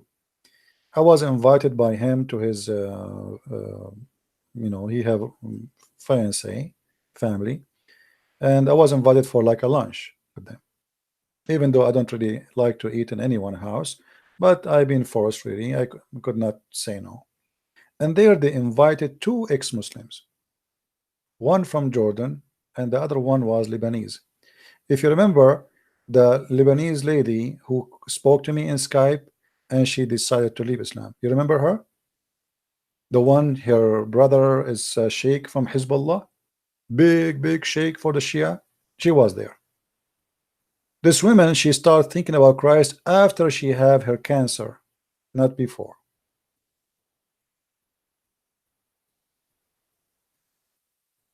Look, she should deny God. She have cancer. Oh, sorry, not cancer. Sorry, not cancer. I'm mistaken. They told her like you might die because she have a very hard problem. It's not cancer. It's my mistake. So she started thinking about accepting the Messiah after she been told that her life in a very bad shape and she might die anytime. So if death will bring me to Christ, death is welcome. If an illness will bring me to Christ, I would love that. I prefer to have any illness better than dying ignorant and going to where I don't like to go.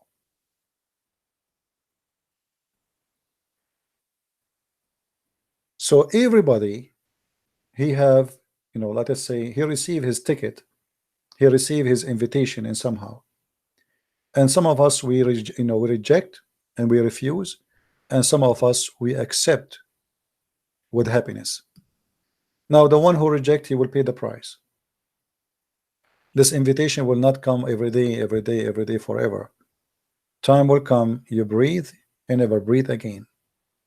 That's it. It was your last moment. After that, there's no solution. He gave you time, long time, and you reject once after once after once.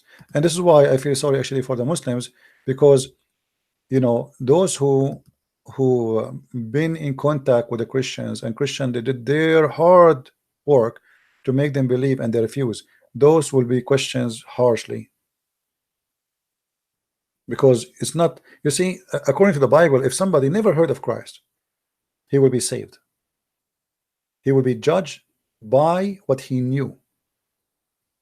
As an example, if somebody live in the jungle somewhere like in Brazil, he never met anybody, he knows the Bible, anyone, he saw a sentence from a Christ, it's not fair to judge him, to say, okay, you did not accept Christ, we will let you go to hell. No, the Bible speaks carefully, saying that those people will be judged by their knowledge, which mean by what God gave them in their heart. There is something God he gave you when he created you, to know what is right and what's wrong. By that little knowledge which you have, you will be judged, and that is fair. So a person who knew about Christ and did he reject, he will be judged badly, which means his judgment will be different. And actually this is fair. If somebody have a, let us say he's born with mental illness, he will not be judged. God is about justice. This guy, he have no idea, he don't know what I'm talking about, right? He have a brain defect. This person considered the same as a child, he will go to heaven. Children in Christianity, they will go to heaven. So you will be judged by your knowledge, and the Muslims already, they knew, they've been taught, they've been told, and they reject. So you will be judged, and the judgment day is going to come. And the irony is the Muslim believe that the one who will come in the judgment day is Jesus. But Muhammad the deceiver, he gave them different image and different name and different look of Jesus, for he decided to replace him, for he is the devil. This is why Muhammad, he changed his name to Muhammad, from Qasim to Muhammad. Muhammad mean the praised one. It's obvious that Muhammad is the devil, for he is claiming to be the praised one. There's no way a prophet who worship God, he called himself the praised one. This is a godly name. The praised one is a godly name, is not a name to be given to a man. How Muhammad yet claimed to be a man who worship God, serve God, but yet he gave himself a God name. It's an insult to be called Muhammad, for that is a name of God, the praised one. What a satanic way to make people praise you, by calling yourself the praised one. If Muhammad is the praised one, who is the praised to? Allah? Ask yourself such a question. I want to say, guys, thank you very much for being here. May the Lord bless you. Don't forget to download the videos. As you know, we don't keep our videos for long. And those who do not know, by the way, this is a website here. I have my account there in minds.com. Until now, not many of you subscribe. After I have all those 1,000 subscriptions, still people don't go there. I don't know why. It's a easy to log in, easy to create an account, and it's always good to have a backup account. And there I post my videos there, especially the one mostly like deleted, so you can find all reference, or at least you can find the name, because you can search the same title for the last 24 hours and you can find the deleted video. So please download, sorry, I mean log in that account there, or subscribe, and it's free. It's the same as Facebook and Twitter, and they guarantee freedom of speech. That's why I am there. They are not like Twitter and YouTube and Instagram. Even if you say hi, they say to you goodbye. There we can be free and we can talk. So I want to say thank you for being here. May the Lord bless you, and don't forget to pray to the gentleman who left Islam, Muhammad, and to pray to the other brother who accepted the Messiah, and he rejoined his family to be Christian and to worship the Lord. With this, Christ is Lord, Islam is false, and see you soon again. Take care. Bye-bye.